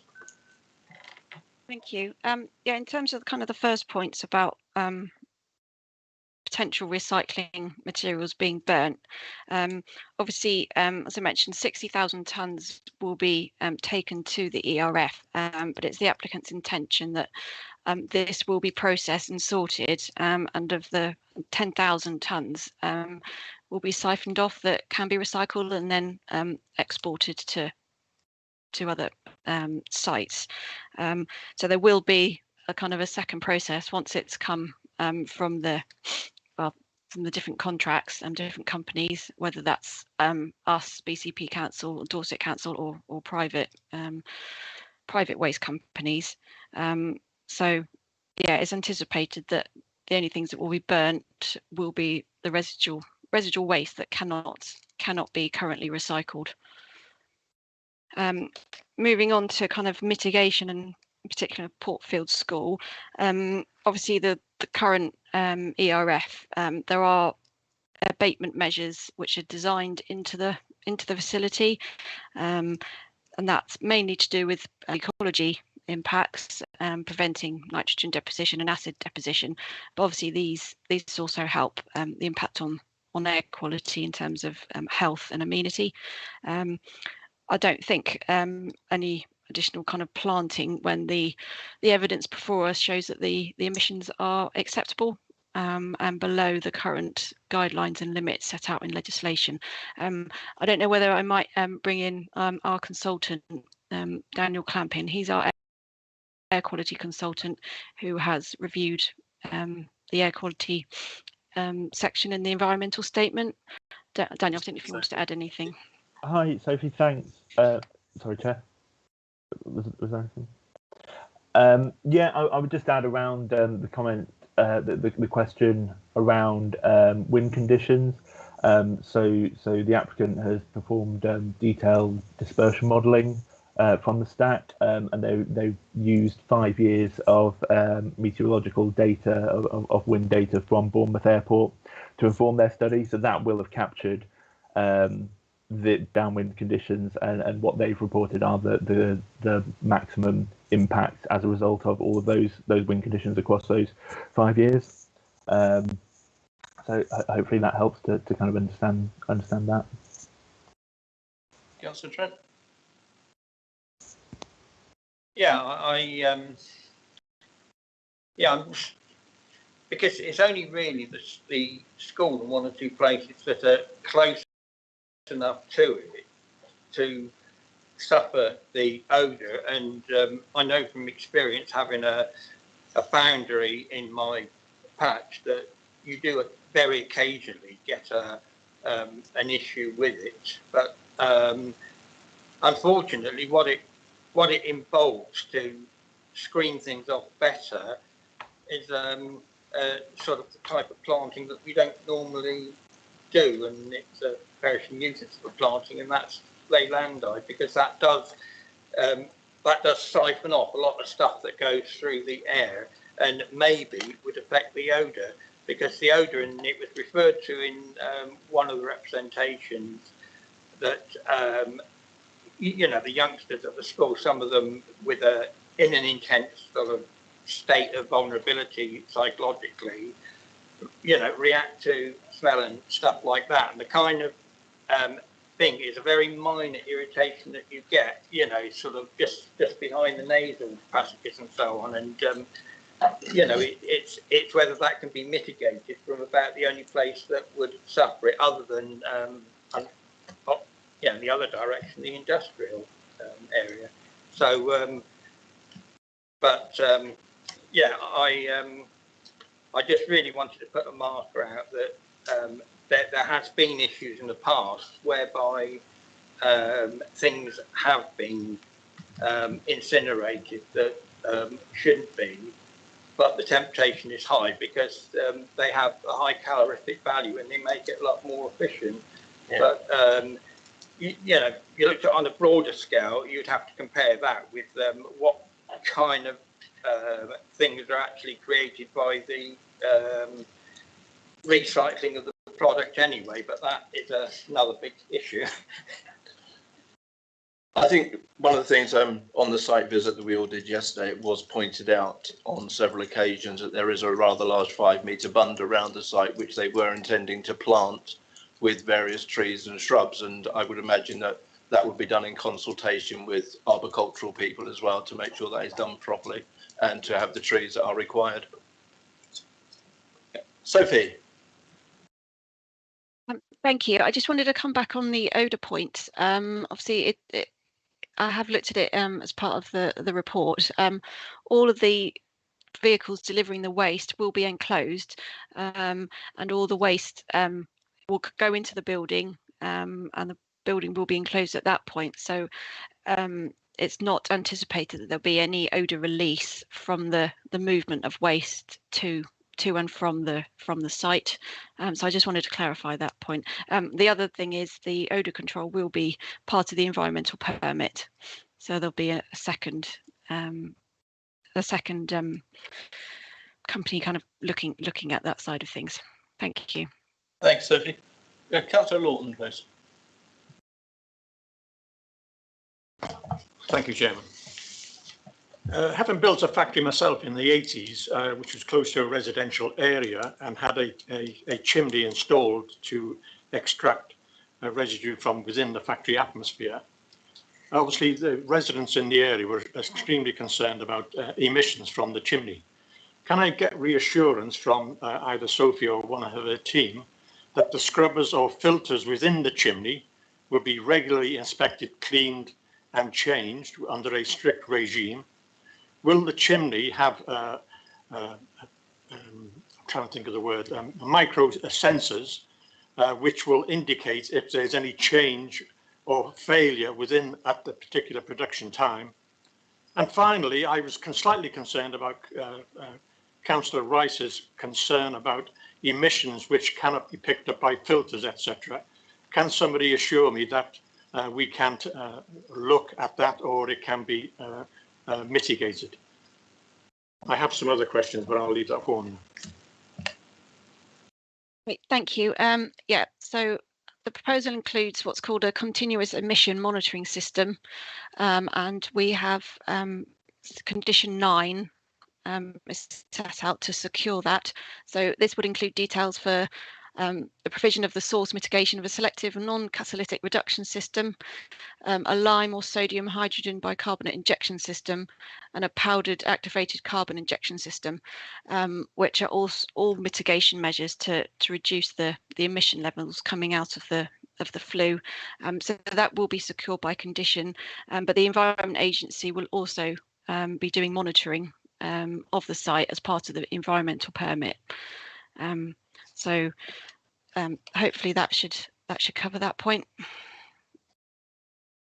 So what was there? Was there a second question? Sorry. I'm sorry, the other point was Councillor Rice's concern about gas emissions, which cannot be picked up by a filter, etc., but could be picked up by, for example, a monitoring system, an electronic monitoring system. Is that feasible? I'll hand over to Daniel for that. Yeah, so hopefully I'll be able to provide a bit more detail on that. So pollutant of concern that I believe Councillor Rice is referring to is kind of known as particulate matter, as in just small particles, and they're measured as to the size of them. So you get PM10, which is any particle which is 10 microns in diameter or less, and PM2.5, which is 2.5 microns in diameter or less. Which, as she quite rightly said, there are no safe limits for. The report that's been submitted by the applicant has assessed both of these and has included the potential change as a result of these limits. The background concentrations are these particles are already present in the area as part of background concentrations. They come from things like sea salt, also tyre and brake wear, as well as any kind of combustion processes. But the conclusions of the report show that there's a very minimal change. It would be kind of only typical with the kind of variation that you'd sort of get naturally as a result of kind of variation in wind patterns. So it's not expected that there would be a significant change in line with the evaluation criteria that would be used as part of best practice UK guidance for assessing planning applications for air quality. So are you saying that you don't believe it's a major issue? Yeah, inevitably the kind of development will result in some change in particulate matter. That's true of kind of any development, whether it's an incinerator or as a result of residential development introducing new vehicles on the road. But the assessment has been carried out in line with best practice and assessed. And the conclusions of that assessment have shown that the change is negligible. Okay, thank you. I've got two other questions. One is about toxic waste. Obviously, it's ash from the residue of the burning. Can I be reassured that that toxic waste is handled correctly and is disposed of correctly? Thank you. So the incineration process results in two two different ash streams. You've got the incinerator bottom ash, IBA, which is non-hazardous waste and can be recycled. You've then got the air pollution residue, the APC, which is hazardous and requires specialist landfill disposal or treatment. This will be removed from the site in enclosed tankers when required, and that will be part of the environmental permit as well, to ensure that that's done correctly and safely. Okay, thank you. And just one final question. The height of the funnel, the chimney, whatever you want to call it, in old money, that's about 120 feet. 38 metres, about 120 feet. I'm still imperial. Can you be reassured? I mean, you've said that in the report that the airport have no issues with it, but 120 feet is still, having flown myself, is still quite a considerable height. Is that really no issue with low-flying aircraft inadvertently flying into that stack? Obviously, we have to rely on the experts from the airport in terms of safeguarding. Initially, they did have concerns with the proposal, but additional information was submitted, and they've now got no objections on airport safeguarding reasons. So we have to rely on their expertise in that field. Thank you. Thanks, Abby. Thank you, Councillor Lawton. Any further questions from members? If not, I'm going to just declare a quick 5-minute comfort break for everyone. I'll go to you first, Councillor Pedderman. Thank you, Chairman. Mine, I imagine, is quite a quick one. I'm quite reassured that of the talk of recycling 10 out of the 60 thousand tonnes that are coming in. How fixed is that number? I assume it's experience that residual waste usually contains that proportion. But if it turns out that it's more, will that be extracted for recycling, or is it a fixed 10,000? Sophie? I'm afraid I haven't got a specific answer. I'm just checking out the conditions, so bear with me. Obviously, the application document submitted by the applicant has said that that's what will happen.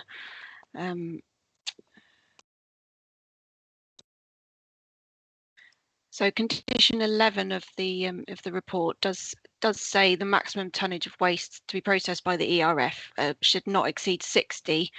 So we haven't specifically said that 10,000 has to be recycled. That is just kind of what is proposed as part of the application. Whether there's any potential to change condition 11 and add something in about the percentage that can be recycled. I guess it will potentially could vary depending on what comes in on any given day. So I'm not sure whether it's being completely specific at 10,000 tonnes would be kind of viable for the applicant, but it's something I can have a think about. That more or less answers it. My concern is that if the percentage of recyclable material turns out to be more than the 10,000 tonnes, that it wouldn't automatically be burnt, that it would be recycled, so that the maximum amount that can be recycled is recycled. Yeah, thank you. Any further comments? If not, I'm just going to call a quick 5-minute comfort break for everyone. Okay, so we have 5 minutes adjournment and then we'll come back and start.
Okay, thank you, members. Thank you, members of the public, for that short break. I think it was good for everyone to have a quick breather there. So I'll come back to members again now. Councillor Bull. Thank you, Chair. I've been listening with a great deal of interest in everyone's comments and with on this application. And for me, there are still some elements that I'm not fully happy with. Traffic, of course, is an ongoing issue, and it's not something we're going to solve here today. But I do have concerns about the amount of traffic in that area. It's already building up with the, or will be with the applications we've passed recently for more development. The effect on the green belt, the inappropriate development, as it says in the report, the inappropriate development in the green belt affecting the special areas of conservation and the protected areas, the special protected areas. The I mean, this is something we should be taking really seriously. The green belt is very crucial. It is the affecting the air we breathe. We need a good green belt. It's about the well-being of the population, of the people, of our residents, and the pollution for everyone. The nanoparticles, which I don't fully understand, but I do understand that they're not good for us. I was listening with interest to the expert who was saying there's no safe limit. This will cause an increase, but that's okay. So I'm a bit baffled with that, because if there's no safe limit, an increase is not certainly what we want. I am very concerned about the schools nearby, and it doesn't seem like there's been much assessment of the impact directly upon the schools, particularly the autism specialist school Portfield, which is dealing with highly sensitive young people who we have a huge duty of care to, and I'm not sure that we've looked at that protected characteristic and their increased sensitivity enough. And it's not necessarily just about the odour and the smells. Of course, that will have an impact, but it's these nanoparticles that can't be filtered that get into the bloodstream. We heard that the effect of heavy metals can go across 10 miles. This school is less than a kilometre away, I believe. So I'm hugely concerned that we haven't really looked at that impact upon that school. And there's another school the other side of the airport, probably slightly further away, and there's also a kindergarten, I think it's called the Mighty Oak, something like that, which is closer still to this site. So I can't see how the benefits are outweighing the harm, or certainly equaling, not equaling the harm, but I can't see how they're outweighing the harm. We have a big increase in respiratory issues caused by the pandemic. I was going to say recent pandemic, as if we're over it, but it's still there, and there has got to be something that we have to take into consideration. There are a lot more respiratory issues, and something like this is going to increase them or have an impact on them. Our current plans are not up to date. It hasn't taken account of the climate and ecological emergency that was declared back in the start of this council, 2019. It hasn't, from what I understand from the waste plan, still shows an ongoing upward trend, which I'm not entirely convinced is what we're seeing. We heard from Councillor Rice, I think it was, saying that isn't the trajectory that we're on. So our waste plan has got to be questioned. So that is where I'm at, and for me at the moment the balance isn't there. Thank you, Chair. Thank you, Councillor Bull. Councillor Stribley, please. Thank you, Chairman. I've listened to the debate with care, and I really do understand the concerns. And I wish we didn't have to make this decision. But the issue on air pollution and particulates, when we drive out anywhere, we don't know if we're driving into a clean air zone or one that isn't. Do we go to London? Where it certainly isn't. I grew up on the edge of the Black Country. Some of you may or may not understand the issues there. But the Environment Agency is the responsible authority for air pollution and so on. We are the planning committee and we are looking at the use of this site and the proposed buildings on it. And we saw the site yesterday. It was clean and efficient for what it was, well run. The proposed buildings, I don't think will have any serious impact on the surrounding area. Yes, the chimney will be visible from a long distance, but we happily lived in Poole with two very high chimneys from the power station for decades. And in fact, the whole town and surrounds turned out to see them come down. The fact that there is a chimney there will sometimes, might by some be considered an eyesore, by others will give you a sight line to orientate yourself and decide where other places are. The rest of them will be invisible, I believe, from outside the site. So I don't like it. I wish we didn't have to deal with this, but we live in a society, we make waste, we have to get rid of it, we have to deal with it.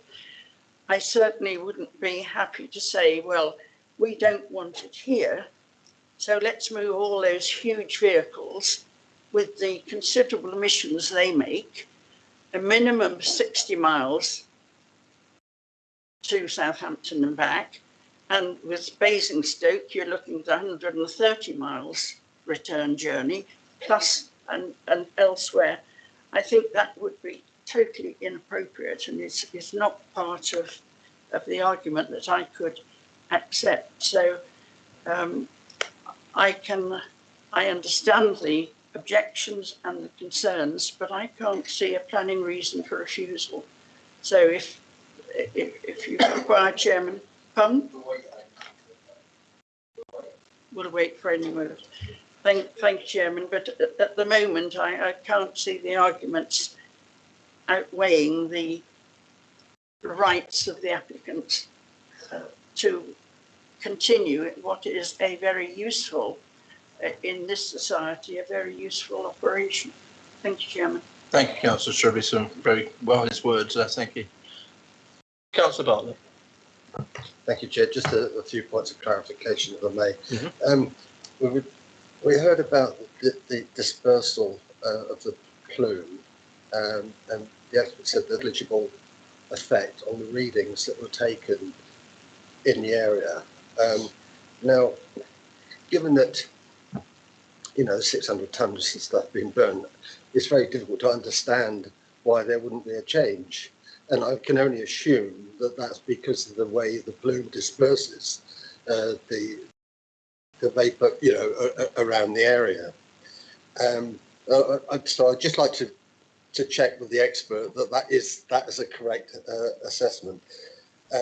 But coupled with that are the comments made by Councillor Rice in terms of the nanoparticles, and I can understand what nanoparticles are and how they and how they would be dispersed around the area.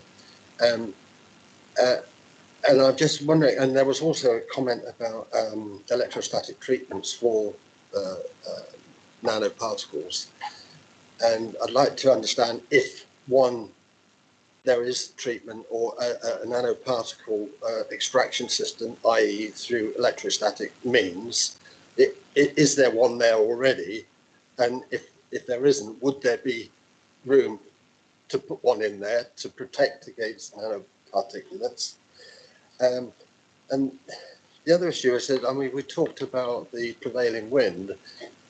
What we haven't heard about is the assessment of the dispersal when the wind is in the other direction, as it was when we visited yesterday. The wind was actually in an easterly direction yesterday, and I note that the site almost backs onto the Bournemouth University Sports Complex, and that's before Portsmouth School.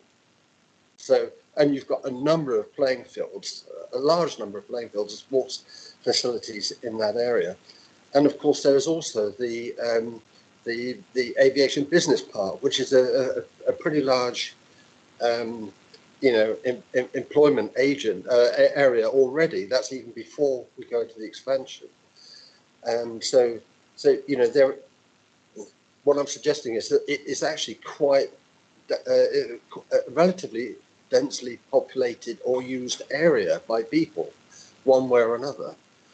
And whilst I accept the prevailing wind is normally the other, it can go the other way. So my concern is about the emissions, basically, from the plume. So this is generally one concern I have. And I wonder, there is another point I'd like to raise, and that is about the MPPF and its requirement to use an up-to-date local plan in making assessments, particularly with regard to the green belt. I think it was mentioned earlier on. And now we don't have an up-to-date local plan. The one for Christchurch was adopted in 2014, I think. So, that is out of date. The Bournemouth local plan is out of date. And we're working on a local plan now. Paul's is fairly recent, actually, but it's, of course, it's a little way away. But, I'd like to understand what the relevance is in terms of the MPPF and whether, is it appropriate to be making a decision like this in the absence of a local plan that's up to date? Is it, so I'd be interested to hear what the planning officer's got to say about that. That's it, really. Thank you. Thank you, Councillor Bartlett. Sophie, would yourself or David like to come in on those? Thank you. Just in reference to kind of the development plan, the waste local plan is dated 2019, so that is considered to be up to date. Obviously, recycling rates may have changed, but the evidence on the needs is based on that 2019 waste local plan. I don't know if Mr. Clamping wanted to come back on some of the air quality and dispersal issues. Yeah, So the council is absolutely correct in the negligible assumption being based on the dispersal of emissions from the top of the stack. The applicant has included some contour plots. So they've done some gridded outputs which kind of show how that is dispersed around the site. And they've also included the wind roses they've used, which show the wind directions around the site. Which quite rightly has been identified that the prevailing wind is generally from the south west and west, but there is also wind directions within that which are from typically they're at lower wind speeds, but coming from the northeast. I think especially looking at it, 2018 had more northeasterly winds, and that was included. And what the applicant has done is taken the results of looking at those wind directions and applied them as a worst case model, so that those northeast winds from 2018 will be captured in that, as well as the winds from the other years. Could you comment on the other points that Councillor Bartlett raised about the nanoparticles and things? So again, I guess I'd just reiterate that the nanoparticles aren't exclusive to this type of development. They're not incinerators are a source, but as I believe I've mentioned before, so is salt coming off of the sea. And I guess maybe just to clarify around there not being a safe limit, that's generally just as a result of kind of changes in it have got some observable health effects, but there is a legal limit which has been assessed against within the report, which is used for the purpose of kind of informing planning decisions as an indicator of how likely how significant the risk is. And yeah, as we've said, the actual change is very small compared to that limit, as such that the observable health effects, it would be very difficult to distinguish any observable health effects as a result of the conclusions of the assessment. Yeah, just to clarify, is there an electrostatic treatment for nanoparticles fitted to the plant proposed?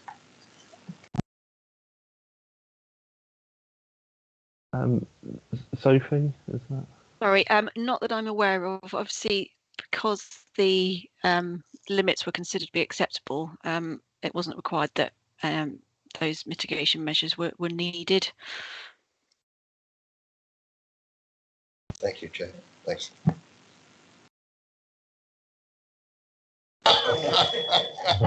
Oh, yes, again, Chairman. I know. Yeah. Now, I'd love to live in a world where we didn't have potentially harmful materials. I'd love to live in a world where everything was recyclable. I'd love to live in a world where there were no plastics. But the reality is that most of our household goods, most of our furniture, most of our cars involve plastics. I take this particular planning application very seriously, and I've looked at a number of factors. I've compared incineration with landfill. Both incineration and landfill create carbon dioxide, but landfill also creates other issues like methane gas, which is 25% or 25 times more deadly in its effect on greenhouse. I've looked at the biological sources, be they plant carbon, fossil sources, or mixed polyester cotton, and the emissions that come out of that. I've also looked at the thermal processes, and I've also looked at the issues that they create in terms of removing of acid gases, hydrogen, chloride, sulfur dioxide, the removing of nitrogen oxide, the removal of dioxins, and the filtering out of particulates. And I have come to the conclusion that the legislation that controls those is actually very proper, very correct. However, no process can remove every particulate or vapor or unsatisfactory odour. And in fact, many sources produce more problems than an incineration plant correctly managed and monitored. For example, some of the largest emissions we suffer are vehicles, and that's an issue that needs addressing. And as we move towards hydrogen and electrical fuels, that will help address that. Paved and unpaved roads themselves produce significant emissions because they hold the content from vehicles. And that lasts for a long time. It's not absorbed by landmass, it lies on a solid base. And if we look at conventional power stations, they hopefully will disappear because their emissions are very significant. On top of that, household situations like burning candles, fires, and cooking produce emissions and produce carbon and other elements. And all of those are a risk to a different extent. But when I look at the processes that go into modern incineration plants, and I do underline modern, the legislation both in Europe and the UK that commands that, then I do feel that this is one of the better alternatives at disposing of waste once we've taken out anything else that is recyclable. Thank you, Chairman. Thank you, Councillor Neil. Councillor Trent. Thank you, Chair. I agree with some of the points the last speaker said, but I think it's probably too general. We do have a situation actually where the plant that we're talking about and the concerns we're talking about is next to a busy road, and diesel particulates are a particular concern to people, and are going to be there for a long time yet. Because I think long-range electric vehicles are still a little way away. The other thing we've got nearby are jet aircraft taking off and landing and producing the paraffin fumes, which you can sometimes smell quite significantly. So it's not like something's being introduced into a completely clean air zone. One of the problems that we've got is that whatever you do, there's always going to be residual waste that cannot be recycled being produced. It's great if we can make less waste, but the problem is that we all buy stuff, and sometimes we're forced into buying stuff we feel we should be forced into buying because of built-in obsolescence. So there's always going to be residual waste.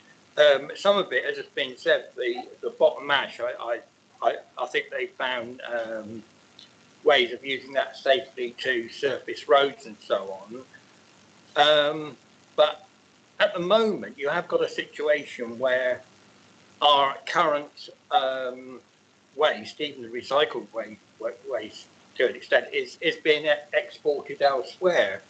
And I remember years ago when it was known that the residual waste in Poole was ending up in Basingstoke, and there were people saying, oh, we don't have any incineration in the town. No, we send it off to another town to do. So actually consuming your own waste and, you know, keeping it local is actually an advantage. The other thing which is going to be staring us in the face, because I think over the next sort of few days or months, you're going to start getting demands for sort of opening up oil wells and stuff like that, because there is a crisis developing, and that is going to cause us to look at what we have to do whilst we're doing well in this country, relatively speaking, with recycling, but we've got this problem that we need more. And actually, this particular plant would provide a little bit of backup energy being fed into the grid. And although I was always a supporter of the offshore wind farm, because I thought, you know, there was a significant amount of electricity likely to be generated there, but you know, if you don't have turbines out at sea, you do need to generate extra power locally and not import it and not export waste. So it does strike me that we're sort of on a bit of a difficult balance there. But there are 2 points that I think are worth raising. In the conditions, there's one condition which worries me a little bit, and that was that no light would be put on top of the stack until X, Y, and Z is agreed.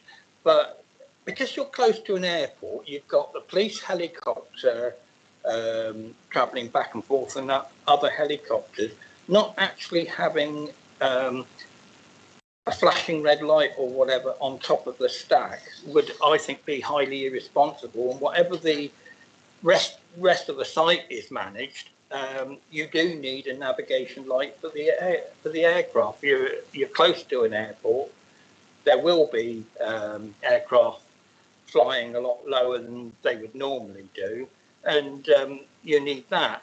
And the only other thing I sort of said is that the industrial plant that I've got in the patch I represent did for some while, when their neighbours were worried about certain aspects of it, which had more to do with noise and pollution.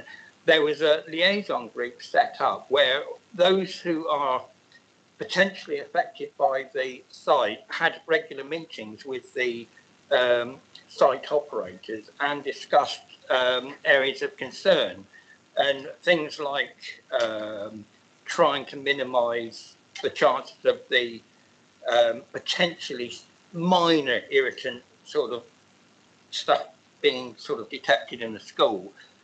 All of these things could be discussed in an open way with nearby residents, parish councillors, or whatever. And I can't see any requirement for there to be this this kind of in-betweener organisation. So you know, I think it's a finely balanced one, but but we do have some issues, and one of them I think is that we shouldn't just send the difficult things off to other people to sort out. We've got to try to sort it out ourselves, and obviously the best thing is minimisation and not producing stuff which only lasts about 2 or 3 years before it becomes out of date and has to be replaced. So you know, we are in a difficult thing, but I'm on balance thinking that you know, this is probably better than the alternatives of not having it, and just it's all going to you know, incineration or landfill anyway, the remaining bits. So that's my feeling at the moment.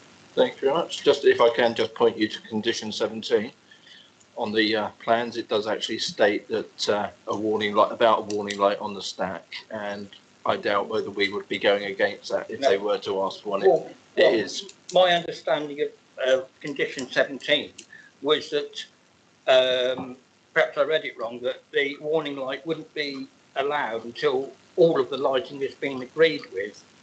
And the point I was trying to make is that you can't not have a warning light on top of a stack that close to an airfield. That is in conjunction with the airport security, so they will be the ones that decide whether they want that and when and where they want it put up.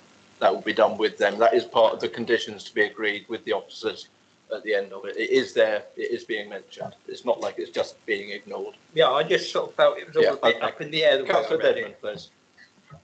Yes, thank you very much, Chairman, and I'm really glad to be here this morning. It's a really interesting application, and I thank the applicant for the really informative site visit, which made the application very clear. Our own officers tell us in all our paperwork that this is inappropriate development in this area, and it's got greenbelt, heritage buildings, wildlife areas, so much so that if we do approve it, it has to go to the Secretary of State for consideration. And one of the reasons that we're given for being able to allow it is a demonstration of need. And I haven't found from all the information that we've got, even linking it to more housing development, I don't believe that the demonstration of need has been made. And I notice as well that another policy is that waste facilities should contribute positively to character and quality of their environment. Well, that's a pretty big ask, I think, for anything, but I don't think this facility will. And we're assured in the paperwork again that there will not be any more odour, but it's already pretty bad there anyway, despite the total cleanliness, I must say, of the site, which was very impressive. And I feel that the impact of this project on the surrounding area is very high. They're going to have a 5-metre high fence and a 38-metre stack. And it's admitted by the officers that this is going to be visible from all around the area. And it's admitted to have an adverse effect. And I don't see any mitigation for that. And very near this site again, there are designated habitats, SAC, SPA, Ramsar and a triple SI, which will surely be adversely impacted. And we're told again there's going to be mitigation of disturbance and a provision of an alternative site.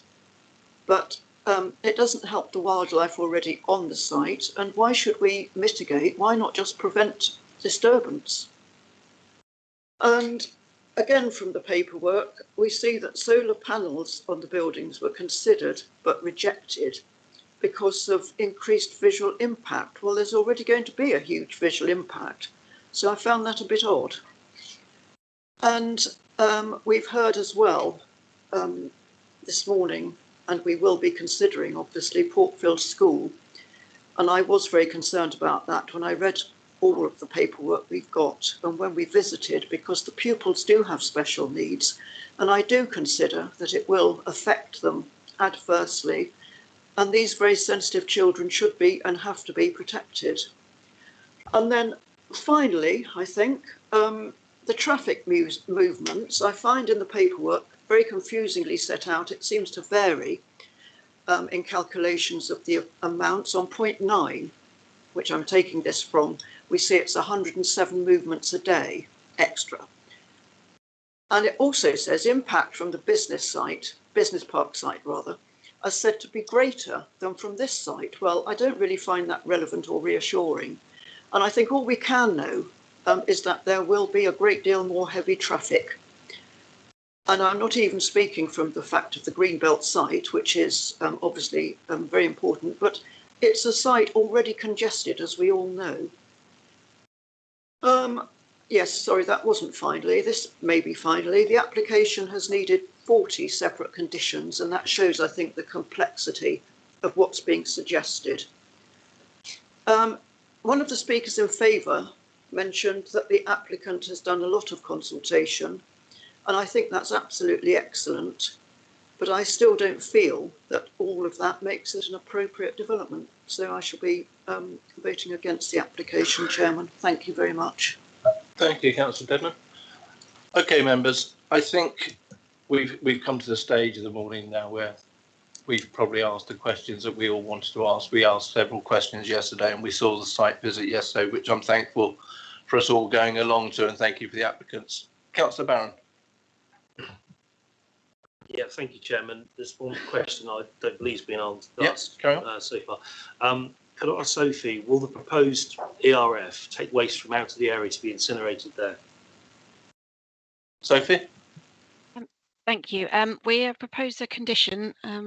So I can't remember off the top of my head which number it is. Bear with me. But basically, we're proposing a condition that all the waste for the ERF shall come from Dorset Council and the BCP plan area. So obviously part of the benefits of this proposal are reducing the waste miles and waste being delivered to landfill sites and other energy recovery facilities outside the area. So that is one of the key benefits of this scheme. Let me just find out what condition it is.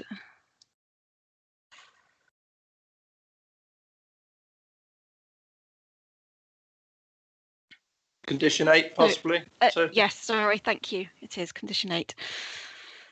So it all must come from Dorset Council area and BCP Council area, and they've got to keep a record of all the origins of the residual waste being delivered to the site, and it has to be made available for the local planning authority to look at it. Is that? Okay. Yeah, thank you for that. There's just one other sort of detail. If I could ask Daniel, do the other incinerators that are currently being used out of the area burn cleaner than the proposed, or would the proposed burn cleaner than what is currently being used elsewhere? Sorry. So the development will have to comply with emission limit values as set as part of their environmental permit, which will be the equivalent for other incinerators in the area. But it will be clean because it has slightly lower emission limit values for two pollutants. I believe it's sulfur dioxide and arsenic, where they're setting lower emission limit values for the environmental permit to comply with. So they'll be obligated to comply with that as part of their environmental permit, slightly cleaner than the maximum emission limit values that would typically be for other incinerators. Okay, thank you. That's clear for me. Thanks. Okay, thank you. Okay, Councillor Bartlett.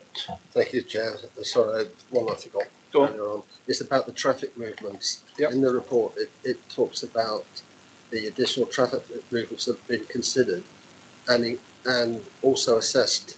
I think that's what it said, along with the expansion of the airport. And I'm just wondering what that really meant. Did that mean that the increase was for this particular operation was being taken into account, given that the the airport is already expanding considerably, or is it, and that makes it inconsequential? So I'm not quite sure what they mean by that assessment. I just wondered if you could get some clarification from the highways officer on that. Sophie, would you like to bring highways officer in on that one? Yeah, I will bring Mr. Edwards in. 2 seconds. 2 seconds, Councillor Ball. I just think if we're considering the transport around the airport, particularly in the increase that's going to be, we ought to also remember that the airport is becoming a cargo hub and will have more traffic because of that. So that's an additional thing we need to consider. Thank you. Sorry, Sophie, carry on. Sorry, yeah, I just wanted to confirm that, yeah, given the resolution of committee to approve the proposed developments of the aviation business park and the associated traffic associated with that, highways have considered that as part of their response to this application, but Mr. Edwards can go into a little bit more detail. Thank you. Thank you. Morning, Mr. Edwards. Good morning, Chair. So Alexis Edwards, Transport Development Team Leader. To be clear here, the airport aviation business park applications themselves are significant traffic generators in the area. The application you're looking at today does not generate a significant amount of traffic itself. In the report, it talks about 107 extra vehicles generated by the development.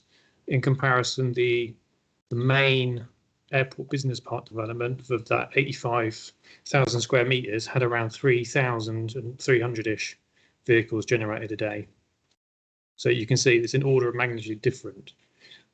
If and when the airport developments come forward, they have got mitigation agreed to be developed to offset their impact on the network, whereas this particular scheme, the impact is quite marginal apart from on users of the public right-of-way, Chapel Lane. Thank you, Mr. Edwards.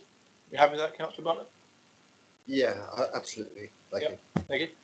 Councillor Hilliard. Thank you, Chair. I think we heard correctly that the Environment Agency can give the permit before an application. This time we're seeing the application first and the permit will come later. So I can't support the application on that basis. It seems to be the permit should come first. All the objections should be addressed by the Environment Agency, permit given if appropriate, and then we should look at the application. I was just looking at another lakeside ERF, which is junction 14 of the M25. This is about a mile away from Heathrow Airport, and the stack is 55 metres. So again, there's got to be a reason why one of the UK's busiest airport, if not the European busiest airport, has still a stack of 55 metres, and we're looking at a stack of 38. It seems to be driven by the Bournemouth Airport, and for me, yeah, that's not appropriate that we're just driven by the airport's constraint if everyone else is looking at 55 plus. Thank you. I'm no expert. I think it possibly may be something to do with the flight path. Different routes for Heathrow, for Gatwick, and for Bournemouth Airport. Maybe just the way they come into land, etc. Okay, members. So as I was saying, I think we have had a good debate on this. I've learned a lot this morning, funnily enough. It's been very, very interesting. I think this is a very on balance decision on this one. There are lots of pros, lots of cons on this one. I think one of the things is it's a great warning that we really need to stop getting rid of so much rubbish, and we need to look at our own personal lives in how we dispose of rubbish around the country, and particularly in our own area. I unfortunately travel to Basingstoke a lot, and I know what a hell of a journey it is to go up there every day and backwards and forwards, and how much fuel, etc. I use going up there alone. And to have that taken away from the area for the vehicles going up there, to me, is a big benefit. I think the more of the extra large lorries we can get trundling off the road is the better. If we can keep our rubbish local, then I think that is a bonus for the area here. I understand the concerns about Portfield School and the surrounding areas and the sports fields and everything. I think one of the things that for me strikes me is that this facility is there. The majority of this application is to make it bigger and to make more usage of it. but the actual site is there already. And I think that's quite an important thing to notice, that everyone's been talking about the impact on the Greenbelt. Well, that impact has been there already for several years. That doesn't necessarily, in a lot of people's minds, make it right, but we do have to understand that it is there and it is being used for exactly the reasons that this application is with us today. And I've taken that into great consideration while I've been sat here thinking about it this morning. I've been on the unfortunate pleasure, or the good pleasure, of sitting on the Dorset Pool and Bournemouth Minerals and Waste Board for the last 13 years. And this site came up 13 years ago. And we've talked about this site and many, many other sites for waste, for gravel extraction for years and years and years. And it's been going round and round in circles. But I think this application today is a statement that we want to try and clean up the area. And this company in particular want to do a good job. They have a very, very good record at achieving what they've been set out to achieve. They've come out top of the list in a lot of the environmental agencies' actions in what they've done, and they've been very praised for the work they have done in that area. I think the benefits of having this here, in my opinion, my personal opinion, do outweigh the negatives. And I understand that we have to move forward. And as Councillor Rice pointed out, waste collections are going down now, what we're doing. But we're talking about the here and now. We can't keep just planning ahead. We have to deal with the situation we're in right now. And I think this is something that a lot of people forget about. Things aren't going to change from today till tomorrow. We're still going to have the same problems tomorrow as we're having today and for the next 10, 15 years. And we have to be prepared to act on that today to make it safer for the future. So I, as chair of the planning board, am going to take this one, and I'm going to move that we grant this application in line with the officer's recommendations and in strict line with the strict conditions that Sophie has managed to put together for this application today. I will seek a seconder for that move, please. Councillor Johnson. Thank you, Chair. No, I will happily second. I will just touch on a couple of points as well that I think need to be done. Firstly, just to touch on, obviously, the vast majority of the debate today has been about the ERF for obvious reasons. It's by far and away the largest part of this application with the largest impact. But just to touch on the rest of the application, there's a reason it hasn't been debated, and that's because the planning principle for those buildings and those uses has already been established in the extant planning permission. It's been reshuffled a little bit, but the planning principle has already been established, in my personal opinion. Just touching on another couple of things. There's been mentioned that the site is congested and things like that. When we walked around it yesterday, we weren't ducking and diving away from heavy machinery. We walked around it quite comfortably and safely. And there's a great deal of space on that site. And I think the current application will make the site much more efficient. We don't particularly want these sites in the Greenbelt, but given that this one is there, has been there for a great deal of time, I think it's far more preferable for that site to be slightly intensified and made more efficient than it would be to have to create an entirely new site somewhere else, because that, I believe, would have far more harm on the Greenbelt and on the nature and biodiversity that we cherish and that we are here to protect. It's right to debate a lot of the things regarding the pollution and things like that. However, and we have to bring that to public attention and we have to debate it. But the simple fact of the matter is the permit comes from the Environment Agency. It does not come from us. If they are content that this will not harm the surrounding area, as is their professional right and duty to do, if they are not concerned and they are ready to give it a permit, which we don't know yet, then that is on them, and it's their job to protect the people. We're there to see if the buildings are safe and won't have an impact on it themselves. And I think that we have to respect that that's a very significant distinction between us and Environmental Agency and Environmental Health. And as such, I will be supporting the Chairman's move to grant as set out with the officer's report. Thank you. Thank you, Councillor Johnson. Before I go, Councillor Trent. Yeah, can I ask that an additional condition or advisory be added, and that's that they set up a liaison group with local residents, parish council and other people within and surrounding the site, so that any ongoing issues can be dealt with by discussion. Let's say it worked very well when we had an issue in my patch, and I think it would be very useful if they did that right at the very beginning, rather than something that's done as an afterthought if there's a problem that arises. I'm not sure if we can do it as a condition, but we certainly can do it as an advisory note to go on the any documents that go forward. If it's advisory, that'll be. Yep. You're happy with an advisory note going on that? Yeah. Yep. That's fine. Thank you. Okay, members. Councillor Borthwick. I'd just like to say that we come here this morning to develop electricity from virtually nothing. That's absolutely amazing.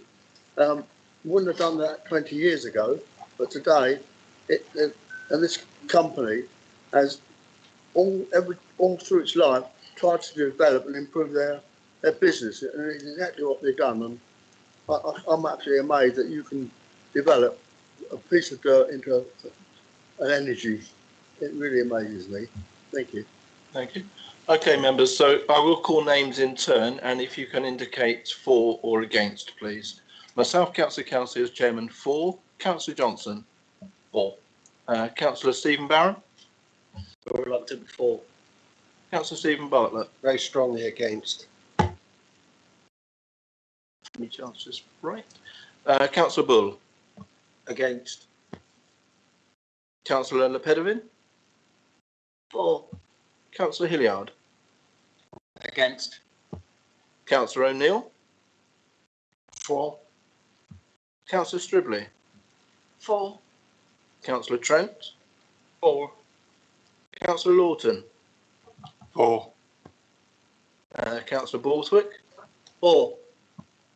Councillor Deadman. Against. Can I get the numbers, please, Chris? Yes, thank you, Chairman. We have 9 votes for and 4 against and 0 abstentions. Thank you. Therefore, that application is granted. Before we move on, I just want to say very, very big thank you to the members of the public. It's great that you've come along to put your cases forward. It's really appreciated. Thank you. And to the applicants. But I think my biggest thanks in the morning has to go to the planning officer, Sophie. It's been a very, very difficult case for you to deal with, and you've gone through trials and tribulations over this. So many, many thanks to you from myself as chair for that. You've done a great job on the report. Thank you. And with that, members, I will bring the meeting to a close.